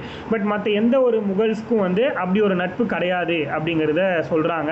அந்த இந்துக்களான ரஜபுத்ராஸ் கூட நட்பு இருந்ததுனால தான் இந்துக்கள் மீதான இருந்த வரி, அதுதான் என்ன சொல்கிறாங்கன்னா ஜிசியாங்கிற வரி, புனித பயணிகள் மீதான இருந்த வரியை வந்து நீக்கியிருக்காரு. அதே மாதிரி வேறு என்ன சொல்கிறாங்க, தீபாவளி பண்டிகை இவரும் கொண்டாடுற. அவர் ஒரு முஸ்லீமாக இருந்தப்போ கூட, அவர் ஒரு ஷியா முஸ்லீம் பிரிவை சேர்ந்தவர். அப்படி ஒரு முஸ்லீமாக இருந்தால் கூட தீபாவளி பண்டிகை இவர் கொண்டாடி இருக்கார், இந்துக்கள் கொண்டாடக்கூடியது. அதே மாதிரி இந்துக்கள் கிட்ட சதி முறை ஜவஹர் அப்படிங்கிறது இருந்துச்சு. ஜவஹர் அப்படின்னா என்னென்னா, ஒரு காலகட்டத்தில் வந்து 1333 வருஷத்தில் ஒரு பிரச்சனை ஒன்று நடக்கும். அந்த பிரச்சனையில் இப்போ வந்து எக்ஸாம்பிளுக்கு என்ன நடக்கும்னா, ஒரு கோட்டையில் வந்து மக்கள் வாழ்ந்துட்டு இருக்காங்க. அதில் வந்து பொதுமக்கள், அரசன் எல்லாரும் இருக்காங்க அப்படின்னா அதில் வந்து இப்போ அவங்களுக்கு ஒரு போர் வந்து தொடுக்கிறதுக்காக எதிரணி வந்து வந்துக்கிட்டு இருக்காங்க. பட் ஆனால் இவங்களால அவங்கள வந்து போர் எடுத்து ஜெயிக்க முடியாது அப்படின்னு தோணுச்சுன்னா ஆண்கள் எல்லாரும் போயிட்டு அவங்க கிட்ட அடிபட்டு செத்துருவாங்க. பெண்கள் எல்லாரும் வீட்டுக்குள்ளேயே தீக்குளிச்சு செத்து போயிடுவாங்க. அப்படி பண்ணுறதுக்கு பேர் தான் ஜவஹர் சிஸ்டம் அப்படின்னு சொல்லுவாங்க. அந்த சிஸ்டம் வந்து பார்த்திங்கன்னா அக்பர் வந்து ஒழிக்கணும்னு முயற்சி பண்ணியிருக்காரு. அதே மாதிரி சதிங்கிற சிஸ்டத்தையும் அக்பர் ஒழிக்கணும்னு முயற்சி பண்ணியிருப்பார். இது ரெண்டும் ரொம்ப முக்கியமானது. அதாவது ரொம்ப முன்னாடியே வந்து 1800 அந்த பீரியடில் தான் இதெல்லாம் ஒழிச்சிருப்பாங்க. பட் ஆனால் முன்னாடியே இதெல்லாம் ஒழிக்கணும்னு ட்ரை பண்ணது அக்பர் அப்படிங்கிறது உங்களுக்கு தெரியணும். அதான் இந்து பெண்கள் தீக்குளிக்கக்கூடிய முறை அப்படிங்கிறதே எதிர்த்திருக்காரு, ஜவஹர் சிஸ்டம் அப்படிங்கிறது. அதுக்கடுத்து வந்து இபாதத் கானா அப்படிங்கிற ஒரு பிரார்த்தனை கூடத்தை வந்து கட்டியிருக்காரு. அதாவது என்னென்னா, இப்போ வந்து நிறைய பேர் வந்து ட்ராவல் பண்ணுவாங்கல்ல. இப்போ நம்ம வந்து தமிழர்கள் வந்து காசியில் போய் தங்கி உயிர் நீக்கணும்னு நினைக்கிறதும், காசிக்காரங்க வந்து ராமேஸ்வரத்தில் தங்கணும்னு நினைக்கிறதும் அப்படிலாம் இருக்குல்ல. அந்த மாதிரி பல்வேறு சமயத்துக்காரங்க வந்து இவங்களோட பீரியடில் வந்து ட்ராவல் பண்ணியிருக்காங்க. அவங்களாம் தங்குறதுக்காக இபாதத் கானா அப்படிங்கிற ஒரு விவாத கூடத்தை வந்து நிறுவியிருக்காங்க. அவங்க வந்து அதே மாதிரி இந்த இடத்துல வந்து நிறைய பேர் தங்கிக்கலாம், ப்ளஸ் வந்து ஏதாவது விவாதங்கள் பண்ணுறதுக்கு வந்து ஒரு கான்ஃபரன்ஸ் ஹால் மாதிரி யூஸ் பண்ணிக்கலாம். அதுக்காக இபாதத் கானா அப்படின்னு ஒன்று கட்டியிருக்காரு. அது கட்டினது அக்பர் அப்படிங்கிறது தெரியணும். அதுக்கடுத்து 1579 தவறுபடா ஆணை அப்படின்னு ஒன்று வந்து உருவாக்கியிருக்காரு. அப்படின்னா என்ன அப்படின்னா, இன்கேஸ் வந்து எந்த ஒரு சமயத்திலேயாவது மன்னர் வந்து இழைக்கிறாரு அப்படின்னா அது வந்து மன்னிக்கத்தகாத ஒரு குற்றம். அதனால இந்த ஆணையை உருவாக்குனதுனால இனிமே வந்து எந்த ஒரு மன்னரும் தவறே செய்ய மாட்டாங்க அப்படிங்கிறத ப்ரூஃப் பண்ணுறது தான் இந்த தவறுபடா ஆணையம் அப்படின்னு சொல்கிறாங்க. அது வந்து 1579 வருஷத்தில் உருவாக்கிட்டு தான் நமக்கு வந்து சொல்லியிருக்காங்க. அதுக்கடுத்து வேற என்ன, அதுக்கடுத்து வந்து பார்த்திங்கன்னா இதில் இப்போ நம்ம பார்த்தோம்ல இபாதத் கானா அப்படின்னு சொல்லிட்டு, அதில் யாரெல்லாம் இருக்கலாம் அப்படின்னா அது வந்து விவாதம் பண்ணுறதுக்கான ஒரு கூடம். அப்படின்னும் போது அந்த விவாதத்தில் யாரெல்லாம் கலந்துக்கலாம்? இந்து மதத்தில் இருக்கிறவங்க கலந்துக்கலாம். அவங்கள புருஷோத்தம் தேவி அப்படின்னு சொல்கிறோம். அடுத்து ஜொராஸ்டீரிய மதம் மெகார் ஜீரனா அப்படின்னு சொல்கிறோம் அவங்கள. அக்வா விபா மான்சரேட் கிறிஸ்டின்ஸு, ஹிர விஜய சுரிஸ் ஜெயினிஸ்ட்டு, இந்த மாதிரி யார் வேணால் கலந்துக்கலாம் அப்படின்னு சொல்கிறாங்க. அதே மாதிரி அந்த உரையாடலில் வந்து பார்த்திங்கன்னா ஒரு புதிய சமயத்தையே உருவாக்குறாரு அக்பர். அதுக்கு பேர் தீன் இலாகிங்கிற ஒரு புதிய சமயத்தையே வந்து தோற்றுவிக்கிறாரு.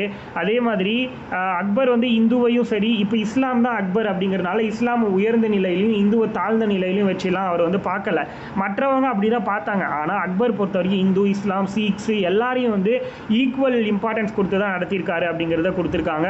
ரொம்ப முக்கியமாக சீக்ஸ் கூட வந்து சீக்கியர் பஞ்சாபில் இருக்காங்களா, அவங்க கூட வந்து நல்ல நட்புறவை ஏற்படுத்தியிருக்காங்க. அதுக்கு அடையாளமாக வந்து அமிர்தசரஸில் வந்து ஒரு பொற்கோவில் வந்து கட்டியிருக்காரு, தங்க கோவில் ஒன்று கட்டியிருக்காரு அப்படிங்கிறதையும் நமக்கு வந்து கொடுத்துருக்காங்க.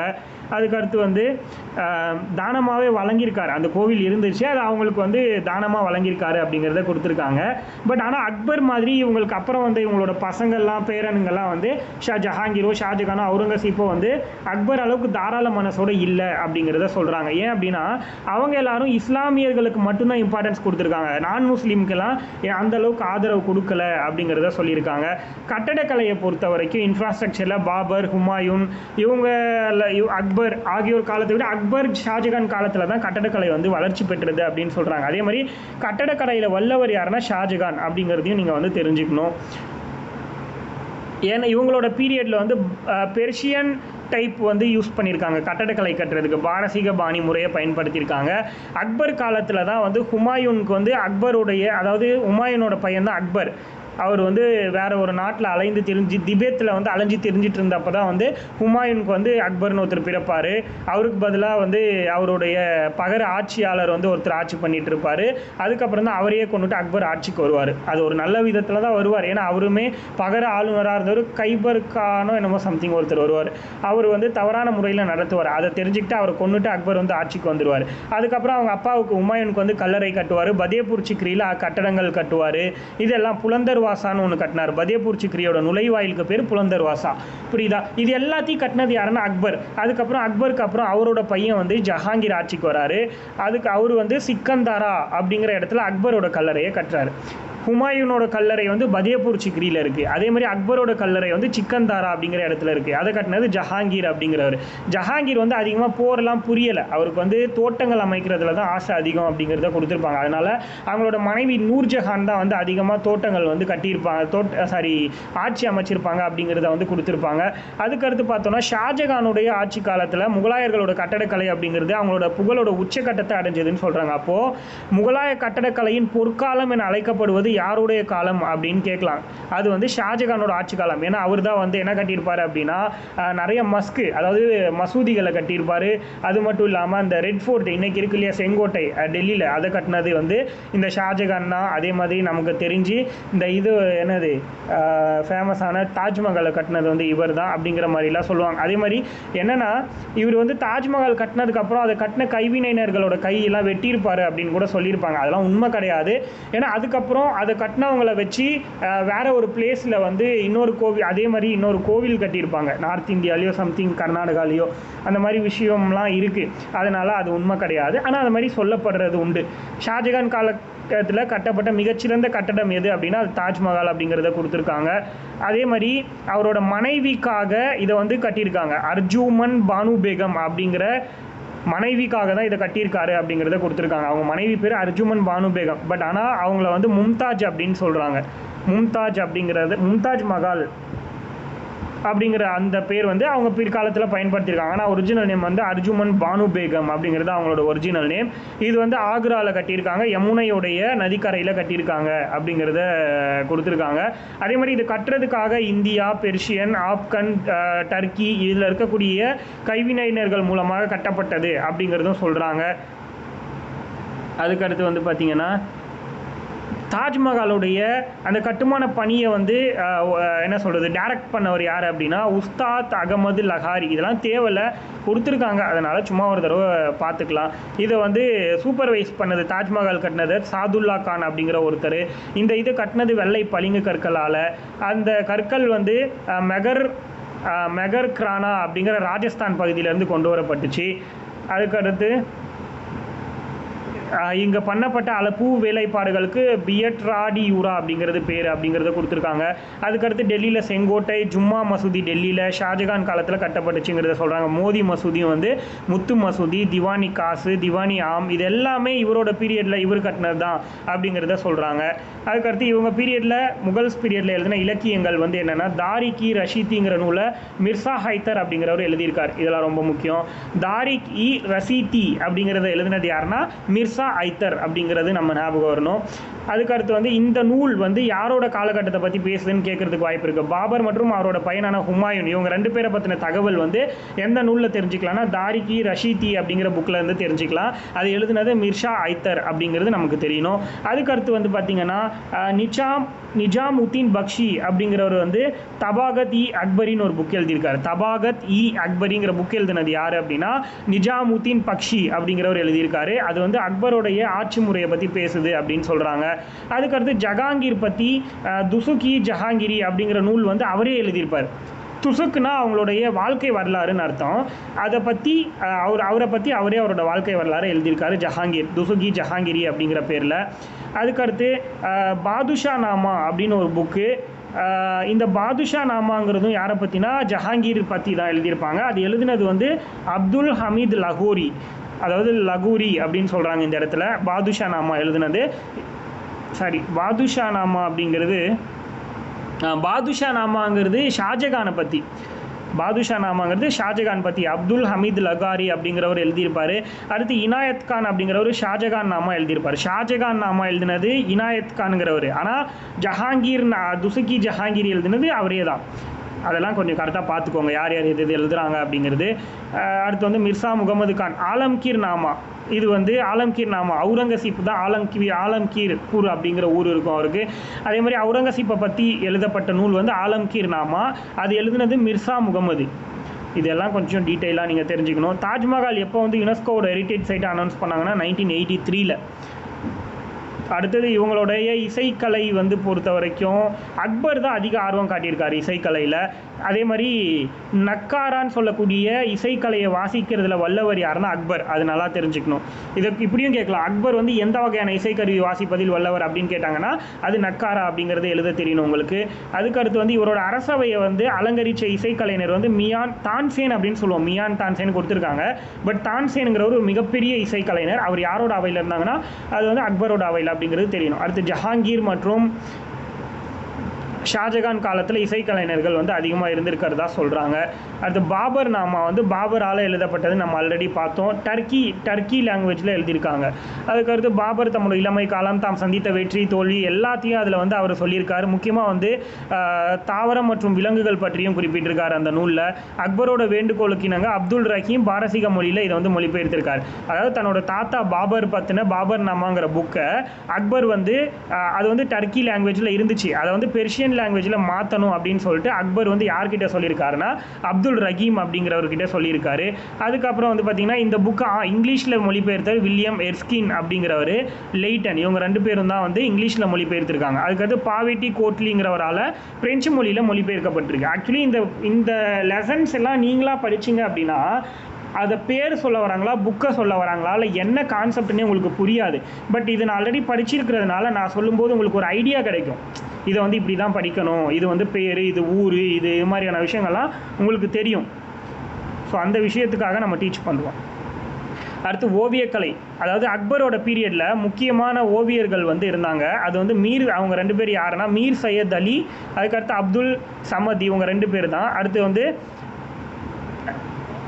ஆக்சுவலி அக்பர் காலத்தில் தான் இவங்க இருந்தாங்க. ஆனால் ஹுமாயூனால் தான் இவங்க வந்து கொண்டு வரப்பட்டிருக்காங்கன்னு சொல்கிறாங்க.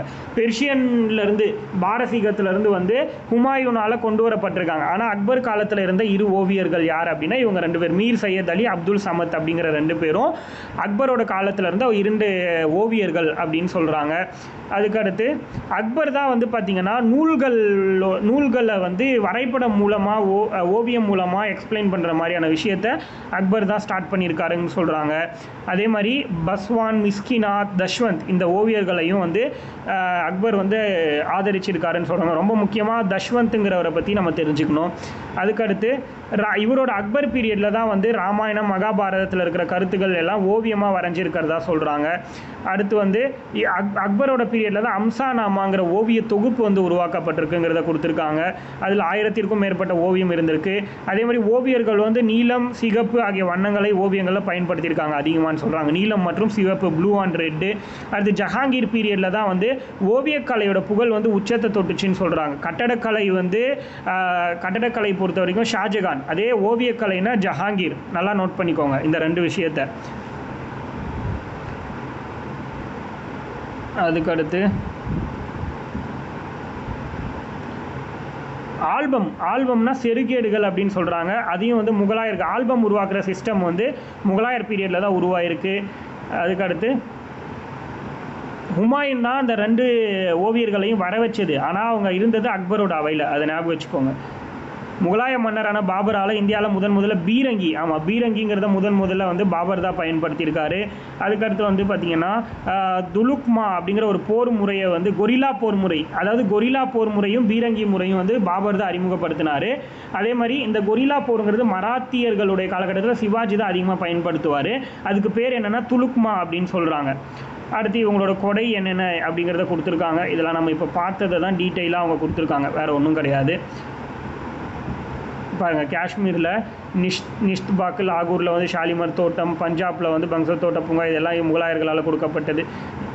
ஜஹாங்கீர் நீதி சங்கிலி முறைன்னு ஒன்று இருக்குது, அது ஜஹாங்கீர் அனௌன்ஸ் பண்ணது அப்படிங்கிறத தெரிஞ்சுக்கோங்க. அவ்வளோதான், இதை தாண்டி வேறு ஒன்றும் கிடையாது. இந்த லெசன் முடிஞ்சது.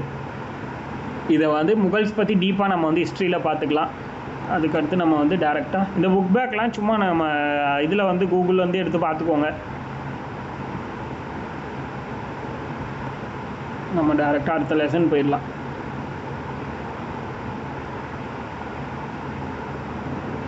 6வது லெசன் பக்தி இயக்கம், டெவோஷனல் மூமெண்ட்ஸ். என்னெல்லாம் இருக்குது இதில் வந்து பக்திங்கிறது பஜ்ஜுங்கிற வார்த்தையில் வந்துச்சு, அதெல்லாம் கொடுத்துருப்பாங்க. அதெல்லாம் நமக்கு தேவை கிடையாது.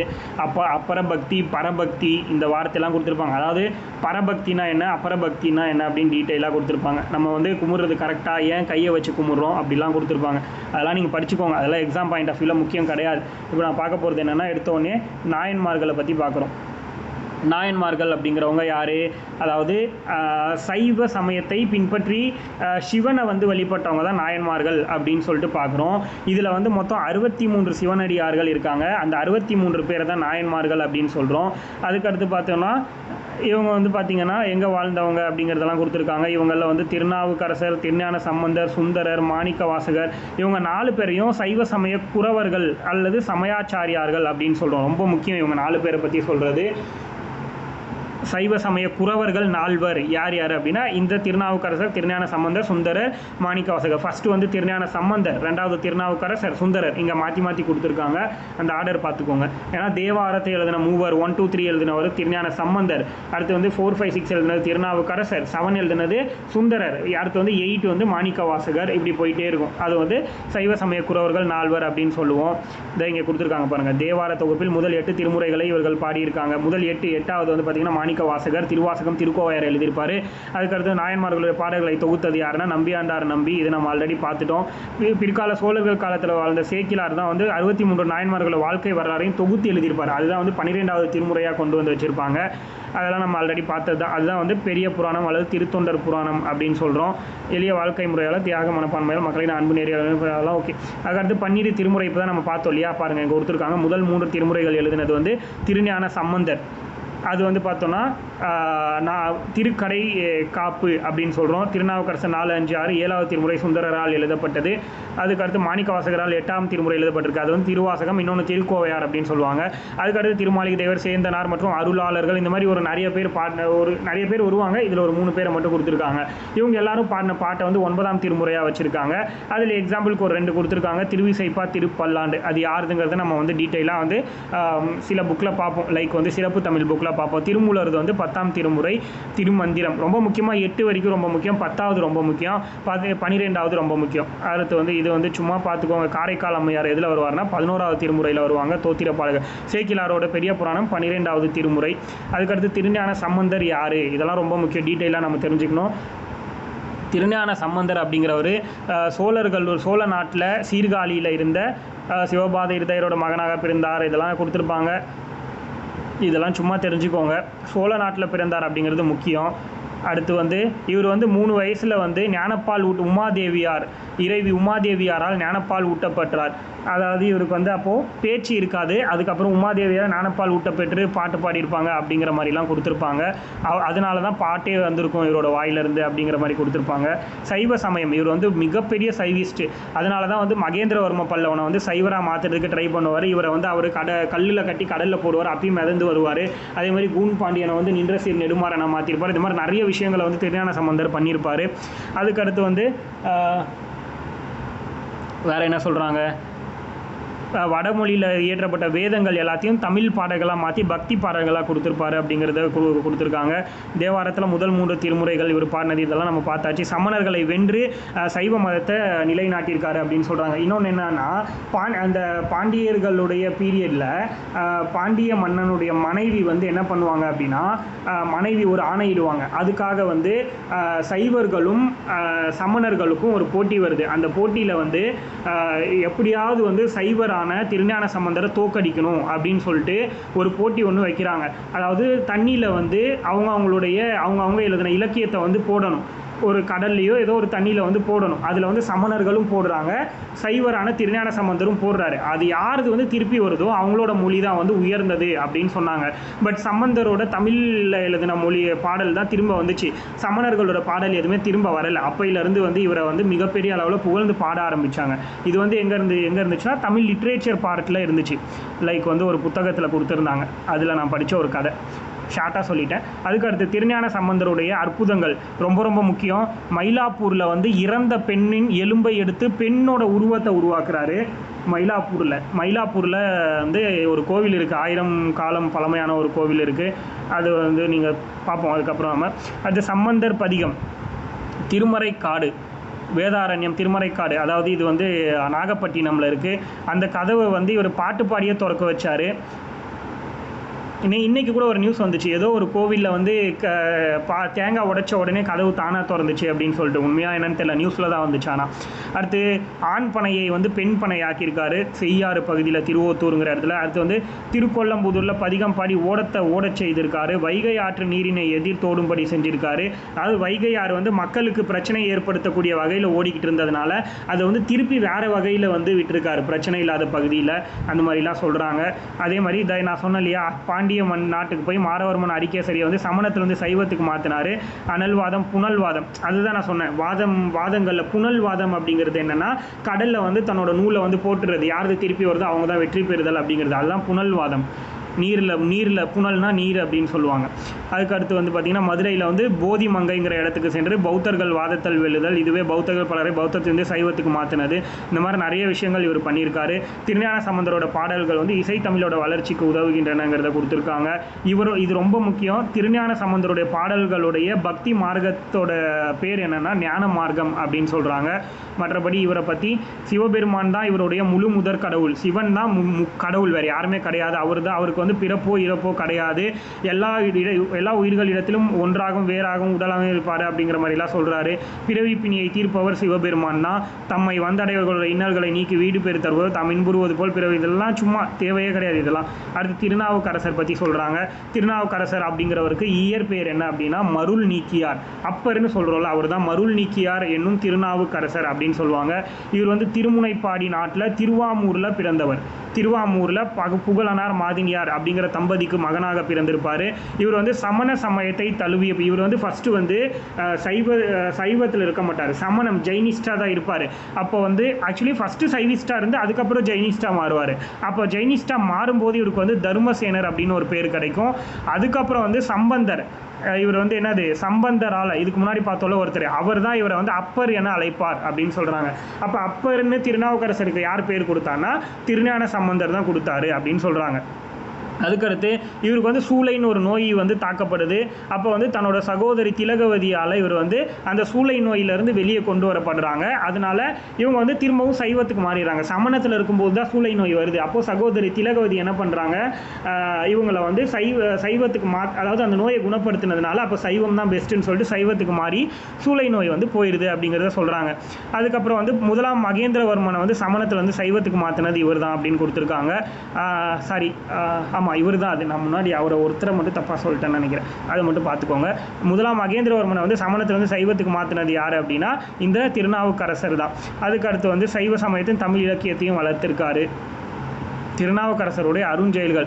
இவர் வந்து திருமறை காட்டில் அடைக்கப்பட்டிருந்த சிவாலய கதவினை திறக்கும்படி பதிகம் பாடியிருக்காரு. முதலாம் மகேந்திரவர்மன் வந்து இவர் சுண்ணாம்பு நீற்றறையில் வைத்தும் விஷம் கொடுத்தும் யானையை விட்டு இடரச் செய்தும் கல்லில் கட்டி கடலில் இருந்தும் கொடுமைப்படுத்தியிருக்காரு.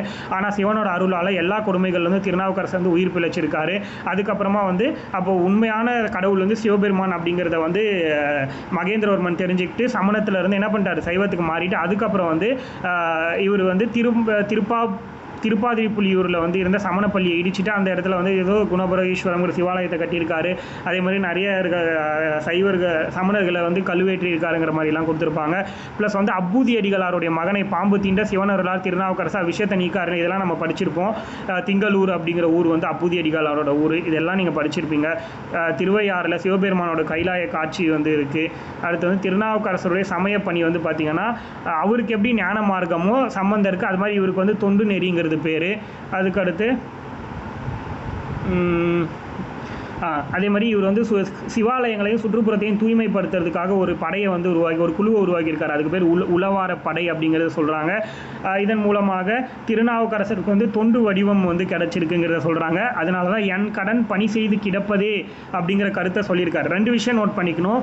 என் கடன் பணி செய்து கிடப்பதே அப்படின்னு வாழ்ந்தது யார் அப்படின்னா திருநாவுக்கரசர். ஆனால் என் கடன் பணி செய்து கிடப்பதே அப்படிங்கிற பேரில் ஒரு புத்தகத்தை எழுதினது யார் அப்படின்னு கேட்டாங்கன்னா திருவிக்கா. இந்த ரெண்டுத்துக்கும் டிஃப்ரென்ஸ் தெரிஞ்சுக்கோங்க, ரொம்ப முக்கியம். அதுக்கடுத்து வந்து பார்த்தீங்கன்னா திருப்பூந்துருத்தியில் ஒரு சைவ மடத்தையும் நிறுவியிருக்காரு அப்படிங்கிறத கொடுத்துருக்காங்க. அடுத்து வடம் அப்படிங்கிற சொல்லுக்கு கயிறுன்னு ஒரு பொருள் இருக்குது, ஆலமரத்தடின்னு ஒரு பொருள் இருக்குது. ஓம்ங்கிற பிரணவ மந்திரத்தில் நடைபெறும் பூஜை தான் வடத்தளி பூஜை அப்படின்னு ஊவே சாமி தான் அதை சொல்ல. வடத்தளி பூஜை பற்றி எக்ஸ்பிளனேஷன் கொடுத்தது யாருன்னா ஊவே சாமிநாதர் அப்படிங்கிறது தெரியணும். உத்தமதானபுரம் வேங்கட சுப்புவின் மகனார் சாமிநாதன் அப்படிங்கிறத தெரியணும். அதுவே வஉசினா யார், வள்ளியப்பன் உலகநாதன் சிதம்பரநாதர் அப்படிங்கிற மாதிரி இதெல்லாம் எக்ஸ்பிளனேஷன் தெரியணும். எம்ஜிஆர்னா என்ன, இந்த மாதிரி பேர்லாம் எக்ஸ்பிளனேஷன் நல்லா தெரிஞ்சு வச்சுக்கணும். மேபி அதெல்லாம் கூட கேட்கறதுக்கு வாய்ப்பு இருக்குது. அடுத்து திருநாவுக்கரசர் வந்து தமிழ் இலக்கியத்துக்கு என்ன மாதிரியான பணிகள் ஆற்றியிருக்காரு அப்படிங்கிறத கொடுத்துருக்காங்க. இவர் வந்து தேவாரத்தில் 4, 5, 6 அடுத்த 3 திருமுறைகளை வந்து பாடியிருக்காரு. இவர் தாண்டகம் பாடியதுனால தாண்டக வேந்தர் என அழைக்கப்படுறாரு. நாகப்பட்டினம் அருகே திருப்புகலூருங்கிற இடத்துல முக்தி அடைகிறாரு. அதுக்கடுத்து வந்து சைவ சமய வளர்ச்சிக்கு ரொம்ப முக்கியமாக அதிக பதிகங்களை பாடியிருக்காரு அப்படிங்கிறத கொடுத்துருக்காங்க. அதுக்கடுத்து இவர் நாமார்க்கும் குடியல்லோம் நமனையஞ்சோம் அப்படின்னு ஒரு பாட்டு எழுதியிருப்பார். அது வந்து அதை தான் வந்து பாரதியார் அச்சமில்லை அச்சமில்லை இந்த நாமார்க்கும் குடியல்லோங்கிற திருநாவுக்கரசரோட பாட்டை பார்த்து தான் பாரதியாருக்கு வந்து அச்சமில்லை அச்சமில்லைங்கிற பாட்டு பாடுறதுக்கு ஒரு தூண்டுகோலாக இருந்துச்சு அப்படிங்கிறத பாரதியாரே சொல்லியிருப்பார். அதுக்கு அடுத்தது இவர் வந்து சிவபெருமானை தவிர வேறு எந்த கடவுளையும் நான் கும்பிட மாட்டேன் அப்படிங்கிற மாதிரி சொல்லியிருப்பார். அதுக்கடுத்து இறைவனுடைய திருவடியே தமது நிழல் அப்படிங்கிறத கருதியிருக்காருன்னு சொல்கிறாங்க. அடுத்து இந்த பாட்டு ரொம்ப முக்கியம். மாசில் வீணையும் மாலை மதியமும் வீசு தென்றலும் வீங்கில வேணிலும் மூசு வண்டரை பொய்கையும் போன்றதே ஈசன் எந்த இணையடி நீழலே அப்படிங்கிற ஒரு பாட்டை வந்து பாடியிருக்காரு. இது யார் பாடினதுன்னு தெரிஞ்சால் போதும். சுண்ணாம்பு நீற்றை எழுந்து வெளியேறிய பின் இப்பாடல் எழுந்து இவர் சிவபெருமானின் மீது சுண்ணாம்பு நீரில் வந்து இவர் மகேந்திரவர்மனை வச்சு கொடுமைப்படுத்தியிருப்பார். அப்போது அதிலிருந்து உயிரோடு வெளியே வந்ததுனால இவரை பற்றி அவர் புகழ்ந்திருப்பார். அதை வச்சு இவர் பாட்டாக பாடியிருப்பார். அதுக்கடுத்து சுந்தரர். இவரை பொறுத்த வரைக்கும் சுந்தரர் பொறுத்த வரைக்கும் அவங்களுடைய அப்பா அம்மா சடையனார் இசைஞானியார் இதை கொடுத்துருக்காங்க. அதுக்கடுத்து பார்த்திங்கன்னா இவர் வந்து ரொம்ப ரொம்ப சின்ன வயசுலேயே வந்து சிவபக்தியில் தமிழ் பற்றலையும் சிறந்து விளங்கினவர் அப்படின்னு சொல்கிறாங்க. அடுத்து வந்து இவரோட பக்தி மார்க்கத்துக்கு பேர் வந்து சக மார்க்கம் அப்படின்னு சொல்கிறாங்க. 2ஆவதாக பார்த்தவர் திருநாவுக்கரசர் வந்து தொண்டு நெறி. அதுக்கு முன்னாடி பார்த்தவருக்கு ஒன்று பார்த்தோமா. ஸோ இவருக்கு வந்து சக மார்க்கம். இந்த மாதிரி லைனாக ஒவ்வொருத்தவங்களுக்கும் ஒவ்வொன்று வந்து சொல்லியிருக்காங்க. அதே மாதிரி இறைவனையே தன்னோட தோழராக கொண்டதுனால இவருக்கு வந்து தம்பிரான் தோழர் அப்படின்னு ஒரு பேர் இருக்குது சுந்தரருக்கு. ரொம்ப ரொம்ப முக்கியம் இது எல்லாமே. இவர் வந்து தேவாரத்துடைய 7வது திருமுறையை பாடியிருக்கார். ஃபஸ்ட்டு 3 ஒருத்தர், அடுத்த 3 ஒருத்தர், 7வது இவர், 8வது மாணிக்க வாசகர் அப்படிங்கிற மாதிரி போகும். அதுக்கு அடுத்து பார்த்தோம்னா இவர் வந்து திருத்தொண்ட தொகை அப்படிங்கிற நூல் எழுதியிருக்கார். திருத்தொண்ட தொகை ஆக்சுவலி இவர் எழுதின திருத்தொண்ட தொகையை வந்து ஒரு வழி நூலாக வச்சுக்கிட்டு தான் பெரிய புராணம்ங்கிற நூலையே சேக்கிலார் எழுதியிருப்பார். அதை பற்றி நம்ம பார்ப்போம். இந்த திருத்தொண்ட தொகையில் இவர் வந்து பார்த்திங்கன்னா 60 தனி அடியார்களையும் 9 தொகை அடியார்களையும் சேர்த்து 69 பேரை பற்றி எழுதியிருக்காரு அப்படிங்கிறத கொடுத்துருக்காங்க. இந்த நூலை பிற்காலத்தில் மூலமாக வச்சுக்கிட்டு தான் சேக்கிலாரே பெரிய புராணத்தை எழுதியிருக்காரு அப்படிங்கிறத இந்த இடத்துல கொடுத்துருப்பாங்க. அதுக்கடுத்து வந்து பார்த்திங்கன்னா இவருடைய செயல்கள்லாம் என்னென்ன அப்படின்னா, நாகப்பட்டினம் மாவட்டத்தில் திருக்குண்டையூரில் நெல்மலை பெற்றார் அப்படின்னு சொல்கிறாங்க. அதெல்லாம் நமக்கு வேண்டாம். இதில் எது தேவை அப்படின்னா இதெல்லாம் தேவையில்லை. அவிநாசியில் முதலையோட வாயில் மாட்டிக்கிட்ட பிள்ளையை வந்து திரும்பி வெளியே கொண்டு வந்திருக்காரு. சிவபெருமானோட அடிமை அப்படின்னு தன்னை வந்து சொல்லிக்கிட்டார். இது வேணால் தெரிஞ்சுக்கோங்க. தம்மை சிவபெருமானின் அடிமை என்று குறிப்பிட்டவர் யாருன்னா அது சுந்தரர். அதுக்கு ஒரு பாட்டே பாடியிருக்காரு. பித்தா பிறை சூடி பெருமானோ அருளாலா எத்தான் மறவாதே நினைக்கின்றேன் மனத்துன்னை வைத்தாய் பெண்ணை தென்பால் அதாவது என்பால் வெண்ணெய் நல்லூர் அருள் துறையுள் அத்தா உனக்கு ஆளாய் இனி அல்லேன் எனலாமே அப்படின்னு ஒரு பாடலே பாடியிருக்காரு. அதுக்கடுத்து வந்து சுந்தரோடைய பதிகங்கள் மூலமாக வந்து எல்லாத்துக்கும் சிவபெருமான் தான் தலைவருங்கிறார். இவரும் வேறு ஒன்றும் கிடையாது. அதுக்கடுத்து வந்து மாணிக்க வாசகர் திருவாத ஊரார் அப்படின்னு ஒரு பேரும் இருக்குது மாணிக்க வாசகரை பொறுத்த வரைக்கும். ஏன்னா திருவாத ஊரில் பிறந்ததுனால வரகுணப்பாண்டியன் அப்படிங்கிற ஒரு பாண்டிய மன்னன் கிட்ட அமைச்சராக ஒர்க் பண்ணியிருக்காரு. இவர் வரகுணப்பாண்டியன் சொல்லக்கூடிய ஒரு பாண்டிய மன்னன் கிட்ட அமைச்சராக ஒர்க் பண்ணியிருக்காரு. அதுக்கடுத்து வந்து திருப்பெருந்துறை அதாவது ஸ்ரீபெருந்துறையில் வந்து குருவருள் பெற்று திருவாசகம் திருக்கோவேர் ஆகிய நூல்களை வந்து எழுதியிருக்காரு. எந்த ஊரில் ஆட்கொள்ள பெற்றார்னா திருப்பெருந்துறை அப்படிங்கிறது எழுத தெரியணும். அடுத்து வந்து சிவபெருமானே வந்து என்ன பண்ணியிருக்காங்க, முதன்மையான கடவுள் அப்படிங்கிறத வந்து இவரும் சொல்லியிருக்காரு. அதே மாதிரி இவரும் ஒரு பாட்டு, இந்த பாட்டில் அவங்களுக்கு தெரிஞ்சிருக்கும். வானாகி மண்ணாகி வழியாகி வழியாகி ஊனாகி வீடாகி இன்மையுமாய் கோனாகி யான் எனது என்று அவரை கூத்தாட்டு வானாகி நின்றார் என சொல்லி வாழ்த்துவோமே. இந்த பாட்டு உங்களுக்கு கண்டிப்பாக தெரிஞ்சிருக்கும் எல்லாருக்குமே, மாணிக்கவாசகரோட பாட்டு. அதுக்கடுத்து இந்த சிவத்தலங்களுடைய பாட்டு வேணுமா அப்படின்னா தேவையில்லை, அதெல்லாம் பார்க்க வேண்டாம். டேரெக்டாக அடுத்தது போயிடலாம். மாணிக்கவாசகருடைய அருஞ்செயல்கள் என்னென்ன 6 செயல்கள் பண்ணியிருக்காரா. தில்லையில் வந்து அருஞ்செயல்கள், அதாவது அருஞ்செயல்கள்னால் தட் மீன்ஸ் அவர் செய்த நன்மைகள் அப்படிங்கிற மாதிரி. தில்லையில் பௌத்தர்களை வந்து வாதத்தில் வென்றார், ஊமை பெண்ணை பேசுமாறு செய்தார், நரிகளை இது கேட்டிருக்காங்க. நரிகளை பரியாக்கியவர், நரியை வந்து குதிரை ஆக்கியிருக்காராம், அது கேட்டிருக்காங்க. அதுக்கடுத்து பிட்டுக்கு மண் சுமந்தார். இந்த 2 பாயிண்ட் ரொம்ப முக்கியம். 3வது பாயிண்ட்டும் 5வது பாயிண்ட்டும் ரொம்ப முக்கியம். அதுக்கடுத்து மாணிக்கவாசகரோட பாடல் வாயிலாக எதை பற்றி அறியலாம்னா இதுவும் அதே கான்செப்ட் தான், வேறு ஒன்றும் கிடையாது, எல்லாரும் சொல்கிற அதே தான். அடுத்து திருநீலகண்டர் அப்படின்னு ஒருத்தரை பற்றி கொடுத்துருக்காங்க.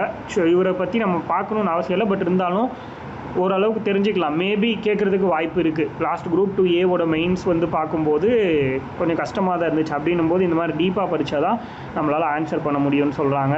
இவர் வந்து தில்லையில் வாழ்ந்தவர்.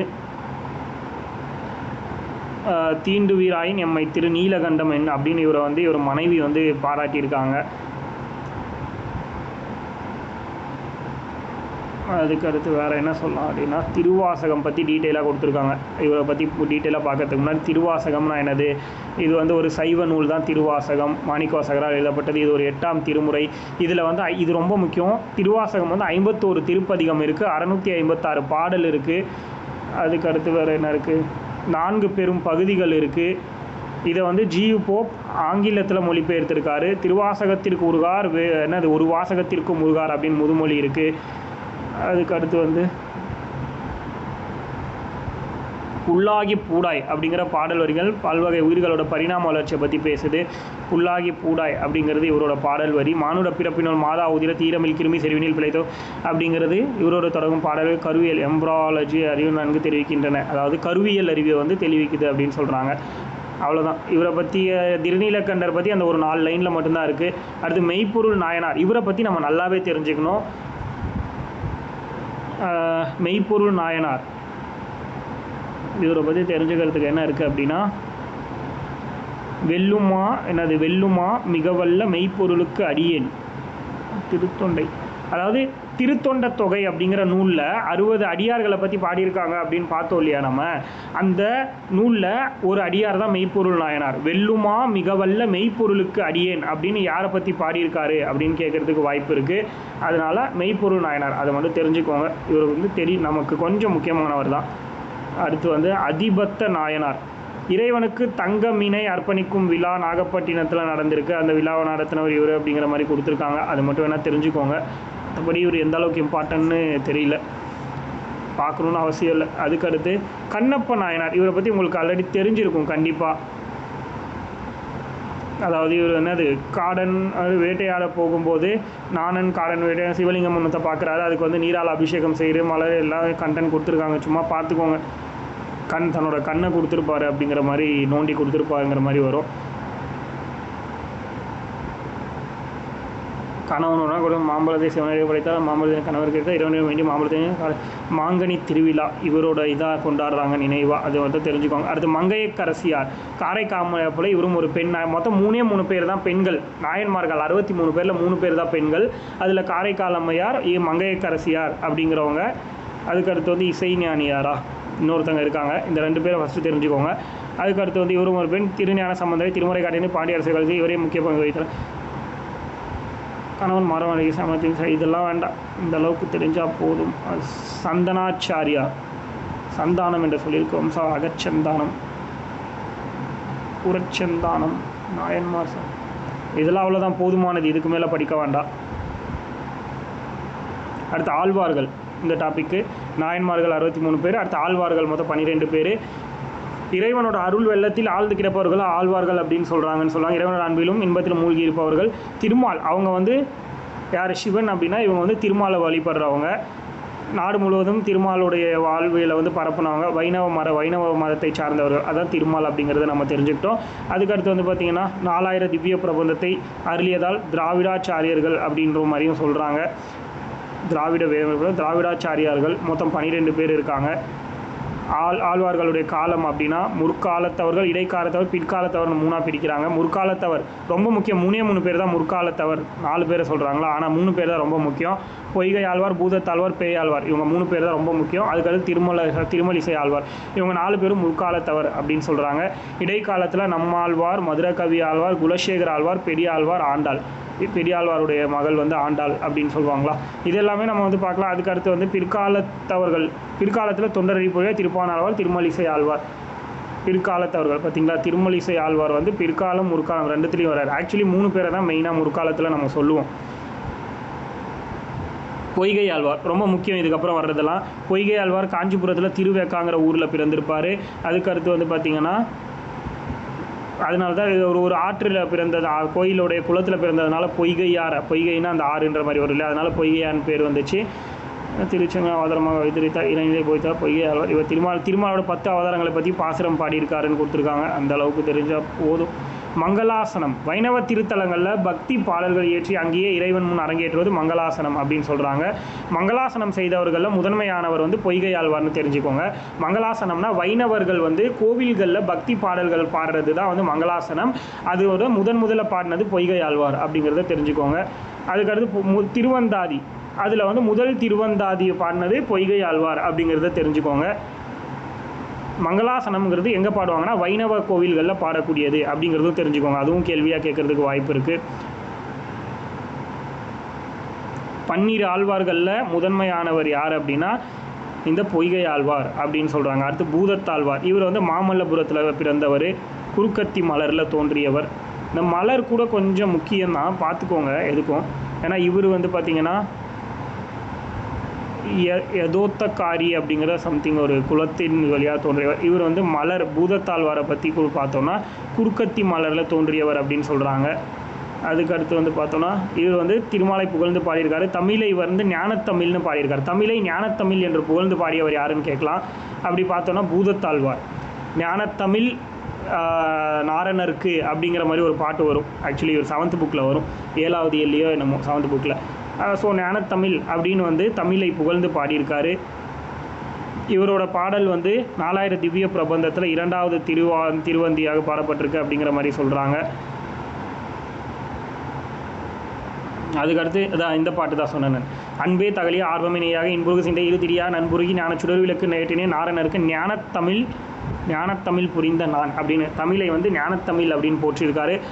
அறிவை வந்து அறிவுக்கு ஒப்பா சொல்லியிருப்பார் தமிழ் மொழியை. அதுக்கடுத்து வந்து பேயாழ்வார் மூணாவதாக பார்க்க போகிறது. முதல் ஆழ்வார்கள் 3 பேர், அதில் 3வது பேயாழ்வார்.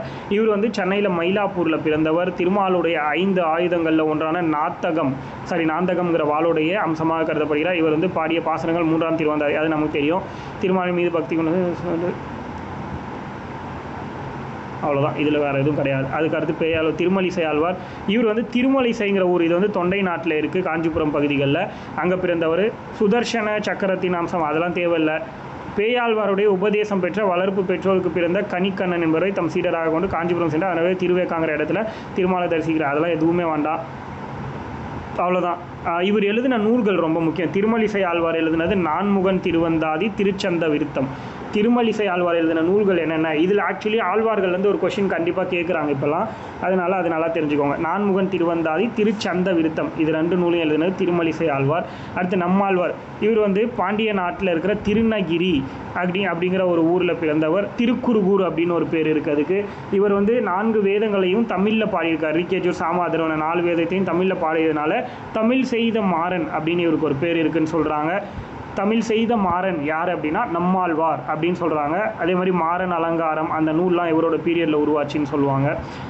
அதுக்கடுத்து வந்து பார்த்திங்கன்னா இவர் வந்து திருவிருத்தம், திருவாசிரியம், பெரிய திருவந்தாதி, பெரிய திருவந்தாதி, திருவாய்மொழி இதெல்லாம் எழுதியிருப்பாருங்கிறத சொல்கிறாங்க. இவரோட இயற்பெயர் சடகோபன் என்னும் இயற்பெயர் கொண்டவர் யார் அப்படின்னு ஒரு கொஷின் கேட்டாங்க அப்படின்னா நம்மாழ்வார் அப்படிங்கிறது தெரியணும். அதே மாதிரி மாறன்கிற இயற்பெயர் கொண்டவரும் இவர் தான், குடிப்பெயர் மாறன்னு சொல்கிறாங்க. இவருக்கு வேறு என்னெல்லாம் சிறப்பு பெயர் இருக்குன்னா குருகூர் நம்பி, வகுலாபரணன், பராங்குசன், காரி மாறன், வழுதி வளநாடன், இதெல்லாம் இவருடைய வேறு பெயர்கள்.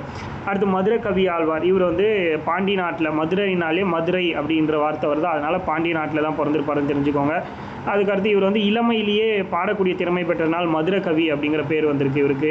அதுக்கடுத்து வந்து நம்மாழ்வார். இவர் வந்து என்னென்னா நம்மாழ்வாரையே தன்னோட இறைவனாக போற்றியிருப்பார்.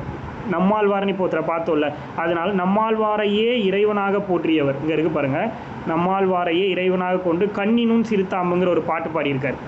புரியுதா? இவர் வந்து வைணவ கடவுளான திருமாலை கடவுளாக கும்பிடல, நம்மாழ்வார் தான் எனக்கு கடவுள் அப்படின்னு சொல்லிட்டு அவரையே கடவுளாக கும்பிட்டார். அவரை வச்சு தான் கண்ணினும் சிறுதாமன் பாட்டு பாடியிருக்காரு மதுரை கவி ஆழ்வார்.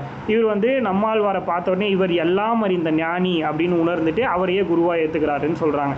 அடுத்து குலசேகர ஆழ்வார் அப்படிங்கிறவர் திருவஞ்சை களம், சேர நாட்டில் இருக்கிற திருவஞ்சை களம்ங்கிற ஊரில் வந்து பிறந்திருக்காரு. அரச பதவியையும் பக்தி இறை தொண்டுமே சிறந்தது அப்படிங்கிற நோக்கில் வந்து நிறைய பாட்டு பாடியிருக்கார். ஆனாத செல்வத்தை அறம்பயர்கள் தருசூல வானாலும் செல்வமும் மன்னரசும் யான் வேண்டேன், தேனார் பூஞ்சோலை திரு வேங்கடச்சுனையில் மீனாய் பிறக்கக்கூடிய விதியுடையே நாவேன்.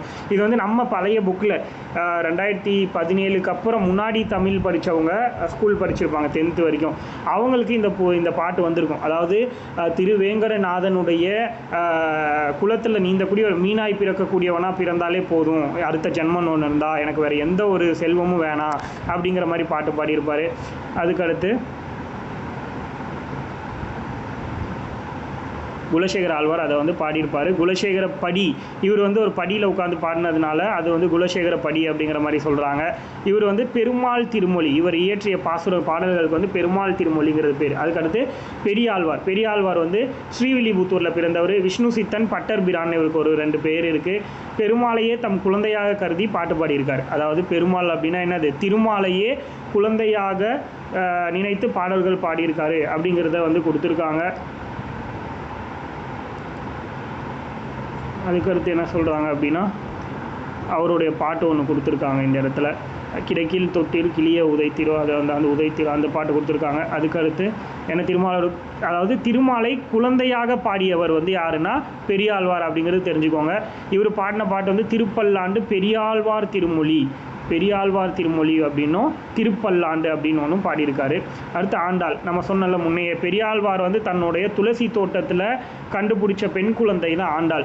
அப்புறமா வந்து இவர் பெரியாழ்வார் சூட்டிய பெயர் வந்து கோதை நாச்சியார் அப்படின்னு சொல்கிறாங்க. ஆண்டாளுக்கு வந்து கோதை நாச்சியாருங்கிற பெயர் வச்சிருக்காரு பெரியாழ்வார். அதாவது என்னென்னா பெருமாளுக்கு ஒரு மாலை போடுறதுக்கு முன்னாடி இந்த அம்மா போட்டுட்டு அப்புறம் தான் அது பெருமாள் கழுத்துலேயே போடுவாங்களாம். அதனால் சூடி கொடுத்த சுடற்கொடிங்கிற பேர் இவங்களுக்கு இருக்குது. ஆக்சுவலி இதே விஷயம் தான் வந்து அந்த புக்கு ஒன்று எழுதியிருப்பாங்கன்னு பார்த்தோம் இல்லையா, என்ன புக்கு, ஆமுக்த மால்யத்தா அப்படின்னு ஒரு புக்கு கிருஷ்ணதேவராயர் எழுதியிருப்பார். அதுவும் இதே கான்செப்ட், இதை பற்றி தான். அதே மாதிரி இந்த அம்மா வந்து ஆண்டாளுங்கிறவங்க திருமால் மீது கொண்ட அன்பையும் காதலையும் வெளிப்படுத்துறதுக்காக இந்த மாதிரி பண்ணுவாங்க அப்படின்னு சொல்கிறாங்க. அதே மாதிரி ஒரு திருப்பாவை, நாச்சியார் திருமொழிங்கிற 2 புத்தகங்களையும் எழுதியிருக்காங்க. லைக் வந்து இது பாடல்கள் படைச்சிருக்காங்க. அதே மாதிரி மார்கழி நோன்பு, திருமணமாகாத பெண்கள் வந்து மார்கழி மாதத்தில் பாவை நோன்பு மேற்கொண்டாங்க அப்படின்னா அவங்களுக்கு திருமணம் அடையும் அப்படின்ற மாதிரியான விஷயங்களை சொல்கிறாங்க. அதை வந்து இவங்க தான் திருப்பாவை எழுதியிருக்காங்க. அதை வச்சு அதுக்கடுத்து வேறு என்ன சொல்கிறாங்க, இங்கே அதில் ஒரு பாட்டு கொடுத்துருக்காங்க. ஆலிமலை கண்ணா ஒன்று நீ கை கரவேல் ஆலியுள் புக்கு முகந்து, இந்த மாதிரி ஒரு பாட்டு. அது சும்மா படித்து பார்த்துக்கோங்க ஒரு தடவை. அடுத்து தொண்டரடி பொடி ஆழ்வார், கும்பகோணத்துக்காக திருமண்டங்குடி. எந்த ஊரில் பிறந்தார் கும்பகோணம் அப்படிங்கிறது தெரிஞ்சுக்கோங்க. திருமண்டங்குடிங்கிறது பெரிய அளவில் தெரிஞ்சுக்கணும்னு அவசியம் இல்லை. விப்ர நாராயணர், இவரோட இயற்பெயர் வந்து விப்ர நாராயணர். அதுக்கடுத்து அந்த அளவுக்கு தெரிஞ்சாலே போதும். இவர் வந்து தொண்டரடி பொடி ஆழ்வார் அப்படிங்கிற பேர் வர்றதுக்கு காரணம் என்ன அப்படின்னா, பெருமாளுக்கு வந்து தொண்டு செய்து வந்ததுனால தொண்டரடி பொடி ஆழ்வார்னு பேர் வந்திருக்குங்கிறத சொல்லியிருக்காங்க. அந்த அளவுக்கு தெரிஞ்சால் இவரை பற்றிலாம் டீட்டெயிலாக வேண்டாம். இவர் எழுதின நூல் தேவை. திருமாலை திருப்பள்ளி எழுச்சி யாருதுன்னா அந்த தொண்டரடி பொடி ஆழ்வார்து அப்படிங்கிறது தெரிஞ்சால் திருமலை அறியாதார் திருமாலை அறியாதாரே அப்படிங்கிற முதுமொழிக்கு சான்றாக இவரை வந்து சொல்கிறாங்க. அது திருப்பான் ஆழ்வாருங்கிறது உறையூரில் பிறந்தவர், திருச்சிக்கு பக்கத்தில் இருக்கிறது. அதுக்கு அடுத்து என்னது, அவ்வளோதான். இவரை பற்றி வேறு எதுவும் டீட்டெயிலாக வேண்டாம். திருமங்கை ஆழ்வார் சோழ நாட்டில் திருநகரி அப்படிங்கிற ஊரில் பிறந்தவர் திருமங்கை ஆழ்வார் அப்படிங்கிறத சொல்கிறாங்க. திருமங்கை மன்னன் இவர் வந்து பெரிய திருமொழி, திருக்குறுந்தாண்டகம், திருநெடுந்தாண்டகம், திருவெளிக்கூற்றிருக்கை, சிறிய திருமடல், பெரிய திருமடை, இந்த நூல்லாம் எழுதியிருக்காங்க திருமங்கை ஆழ்வார். ஆழ்வார்களோட கொடை இவ்வளோ நேரம் பார்த்த விஷயங்களை தான் கொடுத்துருப்பாங்க, வேறு ஒன்றும் கிடையாது. அடுத்து வந்து பக்தி இலக்கியம் இடைக்காலத்தில் எப்படி இருந்துச்சு, அதாவது முஸ்லீம்ஸ் பீரியடில் எப்படி வந்து பக்தி இயக்கம் இருந்துச்சு அப்படின்னு கேட்குறாங்க.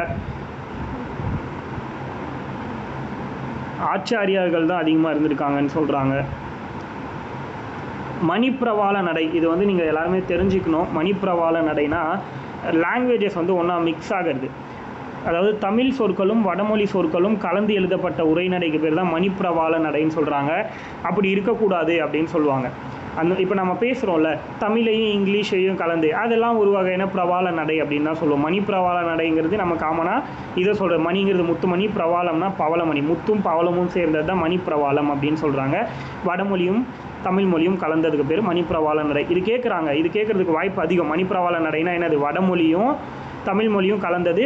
மணினா முத்துமணி, பிரவாளம்னா பவளமணி, இது ரெண்டையும் நல்லா தெரிஞ்சுக்கணும். அதுக்கடுத்து வந்து பார்த்திங்கன்னா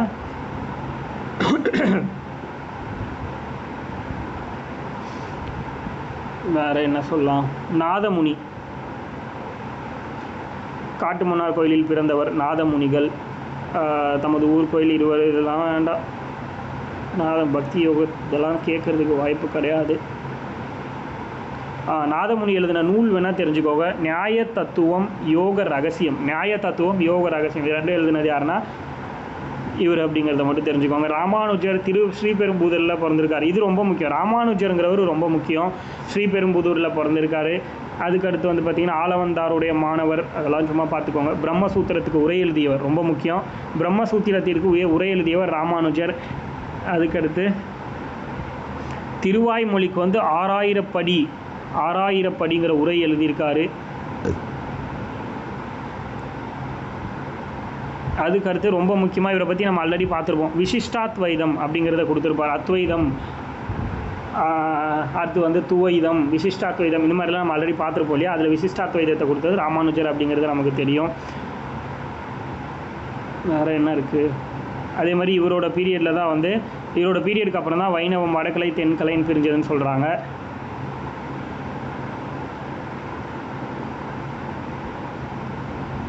ஆலய நுழைவு போராட்டம்னு ஒன்று இவர் தான் முதல்ல நடத்தியிருக்காரு. அதனால் வந்து அதோட முன்னோடின்னு சொல்கிறாங்க. ஆன்செஸ்டர்ஸ் ஆஃப் என்னது அந்த கோவில் டெம்பிள் என்ட்ரி ப்ரோட்டஸ்ட் அப்படிங்கிற மாதிரி ஞாபகம் வச்சுக்கோங்க. அவ்வளோதான் இவரை பற்றி. வேறு நிம்பார்க்கர், ராமானுஜருக்கு அப்புறம் புகழ்பெற்ற ஒரு இயக்க ஞானி நிம்பார்க்கர், வட இந்தியாவில் இருந்தவர், மகாவிஷ்ணுவுடைய அவதாரம். இவரோட கொள்கை நிம்பார்க்கரோட கொள்கை பேதாபேதம், அது சும்மா பார்த்துக்கோங்க. மத்துவர், இவர் ரொம்ப முக்கியம். மத்துவர் வந்து கர்நாடகாவில் இருந்தவர். மகாவிஷ்ணு மத்துவர் பற்றி ஓரளவுக்கு நம்ம தெரிஞ்சுக்கணும். துவைதத்தை வந்து இப்போ போதித்தவர் தான் மத்துவர். இருமை கொள்கை, பரம்பொருள் வந்து ஒன்றே, அவை இருமை கொள்கை. மத்துவர் வந்து துவைதத்தை வந்து கொண்டு வந்தவருங்கிறது தெரிஞ்சால் கூட போதும். மத்துவருடைய வேதாந்த பாடல்கள் எல்லாமே வந்து சர்வ மூலம்ங்கிற பேரில் தொகுக்கப்பட்டிருக்கு. இது கூட தெரியணும்னு அவசியம் கிடையாது. அடுத்து ஜெயதீர்த்தர், இதெல்லாம் தேவையில்லை. இந்த பாக்ஸ் என்ன பார்த்துக்கோங்க. ஜெயதீர்த்தருடைய நியாய சுதாங்கிற ஒரு புக்கு இருந்திருக்கு. நியாய சுதாங்கிறது யாரை பற்றினா ஜெயதீர்த்தரோட புக்கு. அது வந்து ராகவேந்திரங்கிற ஒரு விளக்க உரை எழுதியிருக்காருங்கிறத கொடுத்துருக்காங்க. அடுத்து ராமானந்தர், ரொம்ப முக்கியமான ஒருத்தர். தென்னிந்தியாவையும் வட இந்தியாவையும் தனது பக்தி நெறியின் மூலம் இணைக்கும் பாலமாக திகழ்ந்தவர் ராமானந்தர். ரொம்ப முக்கியமான ஒரு நபர். தெளிவாக இது ஃபஸ்ட்டு பாயிண்ட்டே ரொம்ப முக்கியம். தென்னிந்தியாவையும் வட இந்தியாவையும் பக்தி நெறியின் மூலம் இணைக்கும் பாலமாக திகழ்ந்தவர் யாருன்னா ராமானந்தர் அப்படிங்கிறவர். இவர் வந்து அலகாபாத்தில் பிறந்திருக்காரு. இவர் ராமானுஜருடைய கோட்பாட்டை, ராமானுஜருடைய விசிஷ்டாத்வைதம் கோட்பாட்டை வந்து பரப்பணும்னு நினச்சவர். ராமர் சீதை வழிபாட்டையும் தமது கொள்கையை வந்து இந்தி மொழியில் பரப்பியிருக்கார் ராமானந்தர் அப்படிங்கிறவர். ஜாதி முறையை வந்து வெறுத்திருக்காரு அப்படிங்கிறத கொடுத்துருக்காங்க. இது ரொம்ப முக்கியம். ராமானந்தருடைய சீடர்கள் வந்து யார் யார் அப்படிங்கிறது ஒரு சிலரை தெரிஞ்சுக்கணும். யாருன்னா கபீர் வந்து முஸ்லீம் நெசவாளி குடும்பம், இது ரொம்ப முக்கியம். இது எல்லாமே பார்த்துக்கோங்க. யார் வந்து எந்த ஃபேமிலியை சேர்ந்தவங்க. கபீருங்கிறவர் ஒரு நெசவாளி குடும்பத்தை சேர்ந்தவர். ராய்தாசர் அப்படிங்கிறவர் செருப்பு தைக்கக்கூடிய ஒரு தொழிலாளி. அடுத்து வந்து சேனா அப்படிங்கிறவர் முடி திருத்தக்கூடிய தொழிலாளி. சாதனாங்கிறது மாமிசம் வெட்டுறவங்க. தன்னாங்கிறவங்க ஜாட் இனக்குடியானவர். நரகரி பொற்கொள்ளர். பிஃபருங்கிறவர் ரஜபுத்திர இளவரசர். ஆனந்த நந்தருங்கிறவர் ஆனந்த நந்தர் சுர்சுரானந்தர், அவங்கள பற்றி கொடுக்கலையா. யாரை இது மட்டும் பார்த்துக்கோங்க. நரகரி வரைக்கும் பார்த்துக்கோங்க அவங்க எந்த மாதிரியான குலத்தை சேர்ந்தவர்கள் அப்படிங்கிறது. அதுக்கடுத்து வித்யாபதி, இப்படி ஒருத்தர் நமக்கு தேவையில்லை. ஞானேஸ்வரி, இதெல்லாம் நமக்கு வேண்டாம். பசவர், இவரும் வேண்டாம். நாமதேவர் தேவைதான். மகாராஷ்டிராவில் இருந்தவர் தான் வந்து ராமதேவர் அப்படிங்கிறவங்க. நாமதேவருங்கிறவங்க விதோப்பா அப்படிங்கிற பக்தி கோட்பாட்டை வந்து கொடுத்துருக்காரு. இவரோட கருத்துக்கள் மகாராஷ்டிர தங்கம் அப்படிங்கிறது சொல்கிறாங்க. அது சும்மா பார்த்துக்கோங்க. பட் கபீர் முக்கியமானவர். ராமானந்தரோட மிகப்பெரிய சீடர் வந்து கபீர். முஸ்லீம்களுக்கு இடையே ஒற்றுமையை வளர்த்தவர். கடவுள் ஒருத்தர் தான் அப்படிங்கிறத போதிச்சார் கபீர். ராமனும் ரஹீமும் ஒன்றே, கிருஷ்ணரும் கரீமும் ஒன்றே, அல்லாவும் ஈஸ்வரனும் ஒன்றே அப்படின்னு முஸ்லீம் இந்துன்னு எல்லாருமே ஒன்று தான் அப்படிங்கிறத சொல்லியிருக்காரு.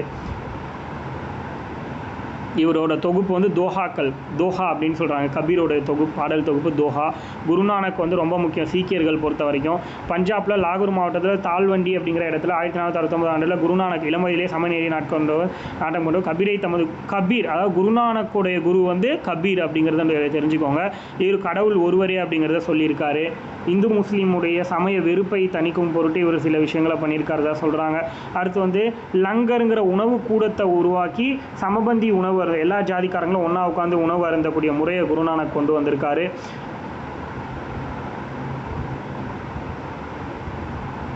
அதுக்கடுத்து வந்து மொத்தமாக 9 சீக்கிய குருக்கள் வந்து சமய குருமார்கள் இவருக்கு அப்புறம் இருந்திருக்காங்க. வல்லபாச்சாரியார், இவரும் ரொம்ப முக்கியம்தான். வல்லபாச்சாரியார் பற்றி என்ன அப்படின்னா விஜயநகர பேரரசில் இருந்த கிருஷ்ணதேவராயரோட அவையில் இருந்த ஒருத்தர். வல்லபாச்சாரியார் புக் எழுதியிருப்பார், அது மட்டும் பார்த்தா போதும். அந்த புக்கு இங்கே கொடுக்கல. இவரோட பக்தி மார்க்கம் வந்து சுத்த அத்வைதம், அதை பார்த்துக்கோங்க. அடுத்தடுத்த லெசனில் இவரை பற்றி இன்னுமே பார்ப்போம். சைதன்யரும் வந்து வங்காளத்தில் சைதன்யர்.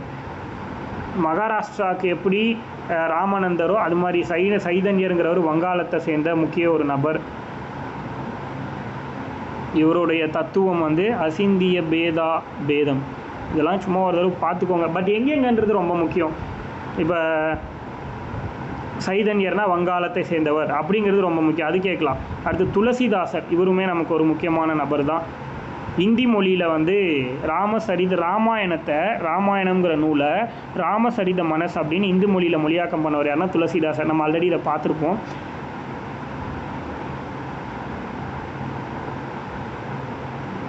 துளசிதாசரை நம்ம இந்தியாவின் கிளி அப்படின்னு கூட சொல்லுவோம், பேரட் ஆஃப் இந்தியா அப்படின்னு சொல்லுவோம். அது சூர்தாசர், கண்ணு தெரியாதவர், இவரும் ரொம்ப முக்கியம்.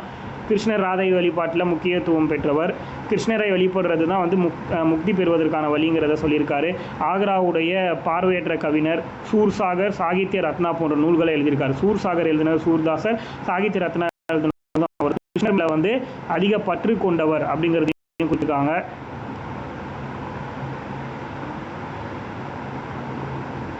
இவர் தான் வந்து என்ன பண்ணியிருக்காருன்னா அக்பரோட அவையில் கிருஷ்ணரோட பக்தி பாடல்களை பாடியிருக்காரு. அக்பரோட அவையில் இருந்தவர் தான் இந்த சூர்தாசர் அப்படிங்கிறவர், அதை ஞாபகம் வச்சுக்கோங்க. ராதை, கிருஷ்ணர் மீதான ராதையோட காதலை வந்து ராதா வல்லபி அப்படிங்கிற பேரில் வந்து ஒரு பக்தி பிரிவை வந்து தோற்றுவிச்சிருக்காரு, ராதா வல்லபி அப்படிங்கிற பேரில். அதுக்கடுத்து வந்து பார்த்திங்கன்னா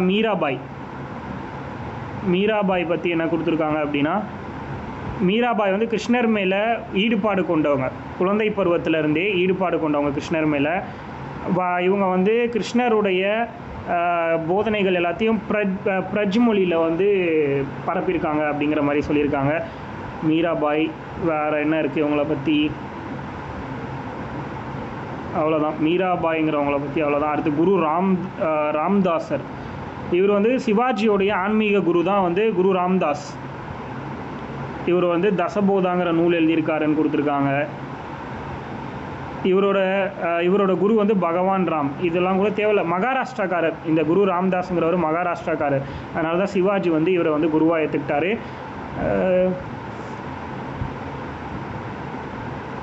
அதே மாதிரி சிவாஜி வந்து சஜ்ஜன் காட் அப்படின்னு ஒரு ஏரியாவே உருவாக்கியிருக்காரு. எதுக்காகனா குரு ராம்தாஸ் மேலே இருந்த பற்றுனால. அதாவது சஜ்ஜன் காட்னா துறவிகளுடைய கோட்டை அப்படிங்கிறது அர்த்தம்னு சொல்கிறாங்க. அடுத்து ஏக்நாதர்ங்கிறவரும் மகாராஷ்டிராக்காரர், அது தெரிஞ்சால் போதும். துக்காராம், இவரும் வந்து முக்கியமானவர். இவரும் ஒரு மகாராஷ்டிராக்காரர் தான். இவரும் வந்து சிவாஜியோட சமகாலத்தவர் தான். சிவாஜி இவரையும் ஒரு தலைவராக ஏற்றுக்கிட்டார் தான், அதாவது பக்தி மூலமாக. அதே இவரோட பாடல்களின் தொகுப்பு கீர்த்தனைன்னு சொல்கிறாங்க தமிழில். அபங்கம், மராத்தி மொழியில் அபங்கம். சூஃபிசம், இது ஒரு இஸ்லாமோட பிரிவு தான் வந்து சூஃபிசம்.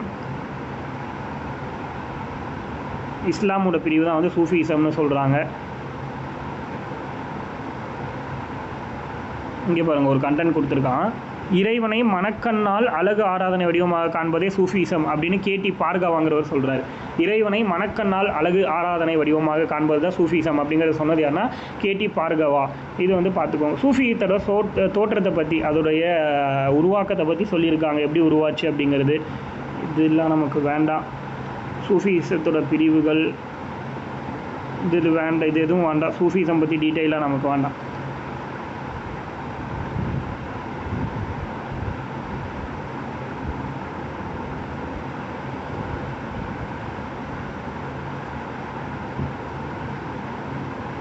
அவ்வளோதான்.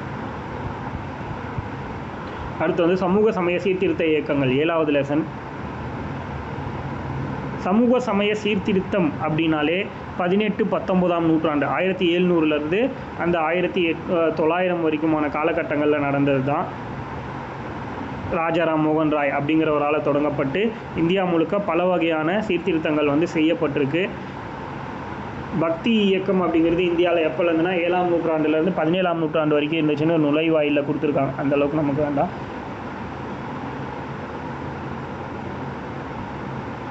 ஏன் பக்தி இயக்கம் தோன்றுச்சு அப்படின்னா, அதாவது சமூக சமய சீர்திருத்தம், அதாவது சோஷியோ இந்த ரிலீஜியத்தை வந்து ஏன் வந்து சீர்திருத்தம் பண்ணணும்னு நினச்சாங்க அப்படின்னா, அதுக்கு முக்கிய காரணமே அரசியல் ஒற்றுமை தான் ஃபஸ்ட்டு. அது என்ன அப்படின்னா, டாக்ட்ரின் ஆஃப் லாப்ஸ் அப்படின்னு சொல்கிற வாரிசு இழப்பு கொள்கை வந்து டல்லோசி கொண்டு வந்தது. அதுக்கடுத்து வந்து பார்த்திங்கன்னா இன்னும் சில விஷயங்கள்லாம் பிரிட்டிஷ்காரங்களால் மக்கள் வந்து ரொம்ப அவதிப்பட்டுட்டு இருந்தாங்க. இப்படியே விட்டால் வேலைக்கு ஆகாது அப்படின்னு சொல்லிட்டு தான் புதுசாக சில விஷயங்களை வந்து உருவாக்கணும்னு நினச்சி இந்த மாதிரியான இயக்கங்கள் எல்லாத்தையும் கொண்டு வராங்க. ஸோ அது எல்லாத்தையும் பற்றியும் நமக்கு வந்து இங்கே கொடுத்துருப்பாங்க. ஒன்று ஒன்றா பார்ப்போம். இதில் வந்து ஃபஸ்ட்டு என்ன சொல்கிறாங்கன்னா மேலை நாட்டு கல்வி வந்து நமக்கு அறிமுகப்படுத்தியிருக்காங்க. மெக்காலேயோட கல்விக்குழு 1835 மெக்காலேயோட முயற்சியால் தான் இங்கிலீஷ் அப்படின்னு ஒன்று இந்தியாவில் பயிற்று மொழியாக வருது. 1854 சார்லஸ் வுட்ஸோடைய அறிக்கைப்படி கல்கத்தா, பம்பாய், சென்னை 3 இடத்துல வந்து யூனிவர்சிட்டி வந்து உருவாக்கப்பட்டுச்சு. அது மூலமாக ஆங்கில வழி கல்வி வந்து இந்தியர்களுக்கு பயிற்றுவிக்கப்பட்டுச்சு. அதனால் இதை வந்து வுட்ஸ் கல்வி வந்து இந்திய கல்வி முறையோட மகாசாசனம் அப்படின்லாம் நம்ம சொல்லுவோம். அதுக்கடுத்து அறிவியல் தொழில்நுட்பம் வந்ததை பற்றி பேசுகிறாங்க. இதெல்லாம் நமக்கு வேண்டாம். அடுத்து வந்து மார்க்ஸ், முல்லர், வில்லியம் ஜோன்ஸ் இவங்கெல்லாம் இந்தியாவுக்கு வந்து கல்வி முறைகளை வந்து போதிச்சிருக்காங்கன்னு சொல்கிறாங்க. அடுத்து வந்து பிரம்ம சமாஜத்தை உருவாக்குனது யாருன்னா ராஜாராம் மோகன் ராய் அப்படிங்கிறவர். இவர் வந்து 1772 1833 வருஷம் வரைக்கும் வாழ்ந்திருக்காரு அப்படிங்கிறத கொடுத்துருக்காங்க. இவர் வந்து முதன்மையானவர். இந்த சீர்திருத்தம் ரீஃபார்மில் வந்து 19th சென்ச்சுரியோட ரீஃபார்ம் பொறுத்த வரைக்கும் இவர் தான் வந்து ஃபஸ்ட்டு பர்சன் ஆன்செஸ்டார் எல்லாருக்குமே. ராஜாராம் மோகன் ராய் அப்படிங்கிற ஒரு 1772 பெங்காலில் பிறந்திருக்காரு, வங்காளம் அப்படிங்கிற இடத்துல. இவர் வந்து ஒரு இந்துவாக தான் பிறந்தார். இவர் வந்து என்ன சொல்கிறாரு அப்படின்னா 15 வயசுலேயே உருவ வழிபாடு அப்படிங்கிறது தவறானது அப்படின்னு சொல்கிறாரு. மறைநூல்களுக்கு வேதங்களுடைய இதுக்கு வந்து எதிரானது அப்படிங்கிறத சொல்கிறாரு. பெங்காலி லாங்குவேஜ்லேயே வந்து சொல்கிறாரு. அதே மாதிரி பல மொழிகளை வந்து இவர் கற்றுக்கிறாரு. 1820 வந்து 1820வது வருஷத்தில் இயேசுவோடைய போதனைகள் வந்து தொகுத்து அமைதிக்கும் ஆனந்தத்திற்குமான வழிகாட்டி அப்படின்ற புக் எழுதுறாரு. அமைதிக்கும் ஆனந்தத்திற்குமான வழிகாட்டி அப்படின்னு ஒரு புக்கை வந்து வெளியிடுறாரு. அது எழுதுனது யார் அப்படின்னா ராஜாராம் மோகன் ராய் அப்படிங்கிறவர் எழுதுறாரு இந்த புத்தகத்தை. இதில் யாரை பற்றி குறிப்பிடுறாருன்னா இயேசுவை பற்றி குறிப்பிடுறாரு. அடுத்து வந்து பார்த்திங்கன்னா ராஜாராம் மோகன் ராயோட வாழ்க்கையில் அவர் இந்த சோஷியோ ரீஃபார்ம் மூவ்மெண்ட்டுக்குள்ளே என்ட்ராகிறதுக்கு முக்கிய காரணமாக இருந்தது என்ன அப்படின்னா அவங்க அண்ணனுடைய மனைவி, அவங்க அண்ணா இறந்து போனப்போ அவங்க மனைவியை வந்து உயிரோடு எரிச்சு வந்து கொன்றுப்பாங்க. அப்போ சதின்னு ஒரு சிஸ்டம் இருந்துச்சு. அதுக்கப்புறம் 1811 நடந்த ஒரு விஷயம் இது. அதை ஒழிக்கணுங்கிறத ஒரு முக்கிய நோக்கமாக எடுத்துக்கிட்டு அதுக்காக பல போராட்டங்களை வந்து பண்ணியிருப்பார். அதுக்கப்புறம் தான் அது சதிங்கிறது ஒழிக்கப்பட்டிருக்கும் வில்லியம் பெண்டிங் அப்படிங்கிற ஒருத்தரால். ஸோ அதை தான் இங்கே கொடுத்துருப்பாங்க. ராஜாராம் மோகன் ராய்க்கு ராஜாங்கிற பட்டத்தை கொடுத்தது 2ஆம் அக்பர் ஷா. இதையும் நோட் பண்ணிக்கோங்க. ராம் மோகன் ராய்ங்கிறது அவரோட பேர். அவருக்கு பேருக்கு முன்னாடி ராஜாங்கிற பட்டம் வந்ததுக்கு காரணம் என்னென்னா முகலாயர்களில் 2ஆம் அக்பர் ஷான்னு ஒருத்தர் இருந்தார். இவர் தான் வந்து ராம் ராஜா அப்படிங்கிற பட்டத்தை வந்து அவருக்கு கொடுத்துருக்காரு. அடுத்து வந்து பிரம்ம சமாஜ். இது எப்போ உருவாச்சுன்னு கொடுத்துருக்காங்க. ஆக்சுவலி 1815 வருஷத்தில் ஆத்மீய சபா அப்படின்னு ஒன்று கல்கத்தாவில் ஸ்டார்ட் பண்ணார் இவர். 1815 வருஷம். ஆத்மீய சபா எந்த வருஷம் ஸ்டார்ட் பண்ணுச்சுன்னா 1815. எங்கன்னா கல்கத்தா. அதுதான் 1828 வருஷத்தில் பிரம்ம சமாஜமாக மாற்றம் பெற்று உருவாச்சு அப்படிங்கிறத சொல்கிறாங்க. இது வந்து சும்மா உள்ளூரில் இருக்கிற பிரச்சனைகளையும் மூட நம்பிக்கைகளையும் வந்து இல்லாமல் ஒரே கடவுளுங்கிற கோட்பாடை வந்து போதிக்கிறதுக்காக இந்த சமாஜத்தை வந்து இவர் உருவாக்கியிருக்காரு. இதோட கோட்பாடு என்னது? தூய உள்ளமும் தூய வாழ்வும் உயும் வழி அப்படிங்கிறத வந்து வாழ்க்கைக்கான வழிங்கிறத கொடுத்துருக்காங்க. ஒரே கடவுளுங்கிற சங்கம் வந்து அமைச்சிருக்காங்க. இந்த மாதிரியான விஷயங்கள் வந்து கொண்டு வந்திருக்காங்க. பல கடவுளுங்கிற கோட்பாடை எதிர்த்திருக்காங்க. கர்மாங்கிறத வந்து எதிர்த்திருக்காங்க. மறுபிறப்புங்கிறத எதிர்த்திருக்காங்க. இது எல்லாத்தையும் எதிர்த்திருக்காங்க அப்படிங்கிறத சொல்கிறாங்க. இந்த மாதிரி விஷயம் எல்லாமே மனித குலத்துக்கு பொதுவானது தான் அப்படிங்கிறதையும் கொடுத்துருக்காங்க. அதுக்கடுத்து வந்து பிரம்ம சமாஜத்தோட உறுப்பினர்கள் அதே உருவ வழிபாடை எதிர்த்திருக்காங்க. ஒரு கடவுள் கோட்பாடுங்கிறதையும் எதிர்த்திருக்காங்க. அதுக்காக வந்து ஒரு கோயிலை கட்டி அதுக்குள்ளே எந்த ஒரு சிலையும் வைக்காமல் விட்டிருப்பார் இவர். அதுக்கடுத்து பிரம்ம சமாஜத்தில் உறுப்பினர்களுக்கு பேர் வந்து மெம்பர்ஸ்லாம் பிரம்மோக்கள் அப்படிங்கிற ஒரு பெயர் சொல்லி அழைப்பாங்க அப்படின்னு சொல்கிறாங்க. அதே மாதிரி இவங்க வந்து கடவுளுக்கு எந்த ஒரு கடவுளையும் வழிபடவும் மாட்டாங்க. இவங்க ஒரு கோவிலை கட்டி அதில் சிலையும் வைக்காமல் விட்டுருப்பாங்க. அந்த இடத்துக்கு எந்த ஜாதிக்காரன் வேணாலும் போகலாம் அப்படிங்கிறதையும் சொல்லியிருப்பாங்க. அடுத்து வந்து இந்த பிரம்ம சமாஜம் என்னென்னலாம் சோஷியல் ஆக்டிவிட்டீஸ் பண்ணாங்க, சமூக பணிகள் அப்படிங்கிறத கொடுத்துருக்காங்க. அதாவது சதி அல்லது உடன்கட்டை ஏறுதல் அப்படிங்கிற விஷயத்தை வந்து அழிச்சிருக்காங்க. எப்போனா இது வந்து முன்னாடியிலேருந்தே இருக்குது. அந்நியர் படை அலெக்சாண்டர் இன்வேஷன் நடந்த பீரியடில் இருந்தே இந்தியாவில் இந்த பழக்கம் வந்து இருக்குது அப்படிங்கிறத சொல்கிறாங்க. இது வந்து நிறைய பேர் வந்து இதை ஒழிக்கிறதுக்காக ட்ரை பண்ணியிருக்காங்க. அதாவது அலாவுதீன் கில்ஜியா அவரில் இருந்து அதுக்கடுத்து வந்து ஐரோப்பியர்கள் வந்தாங்க இல்லையா, அவங்க பீரியடில் வந்து அல்புகர்க்குன்னு ஒருத்தர் அவர் ப்ளஸ் வந்து அக்பர் இந்த மாதிரி நிறைய பேர் ஒழிக்க ட்ரை பண்ணியிருக்காங்க. ஆனாலும் முழுமையாக ஒழிக்கப்பட்டது ராஜாராம் மோகன் ராயால் தான். 1818 வந்து ஒரு இயக்கத்தை வந்து தொடங்குறாரு. சதிக்கு எதிராக வந்து அந்த இயக்கத்தை தொடங்கி பெண்களுக்கு வந்து பாடம் புகட்டுறாரு. இதெல்லாம் தப்பு, இப்படி ஒரு விஷயம் இல்லவே இல்லை, இதெல்லாம் தவறான விஷயங்கிறத சொல்லி புரிய வைக்கிறாரு. அது வந்து அந்த டைமில் அது வந்து கவர்னராக இருந்த வில்லியம் பெண்டிங் அப்படிங்கிறவர்கிட்டையும் வந்து சொல்கிறாரு.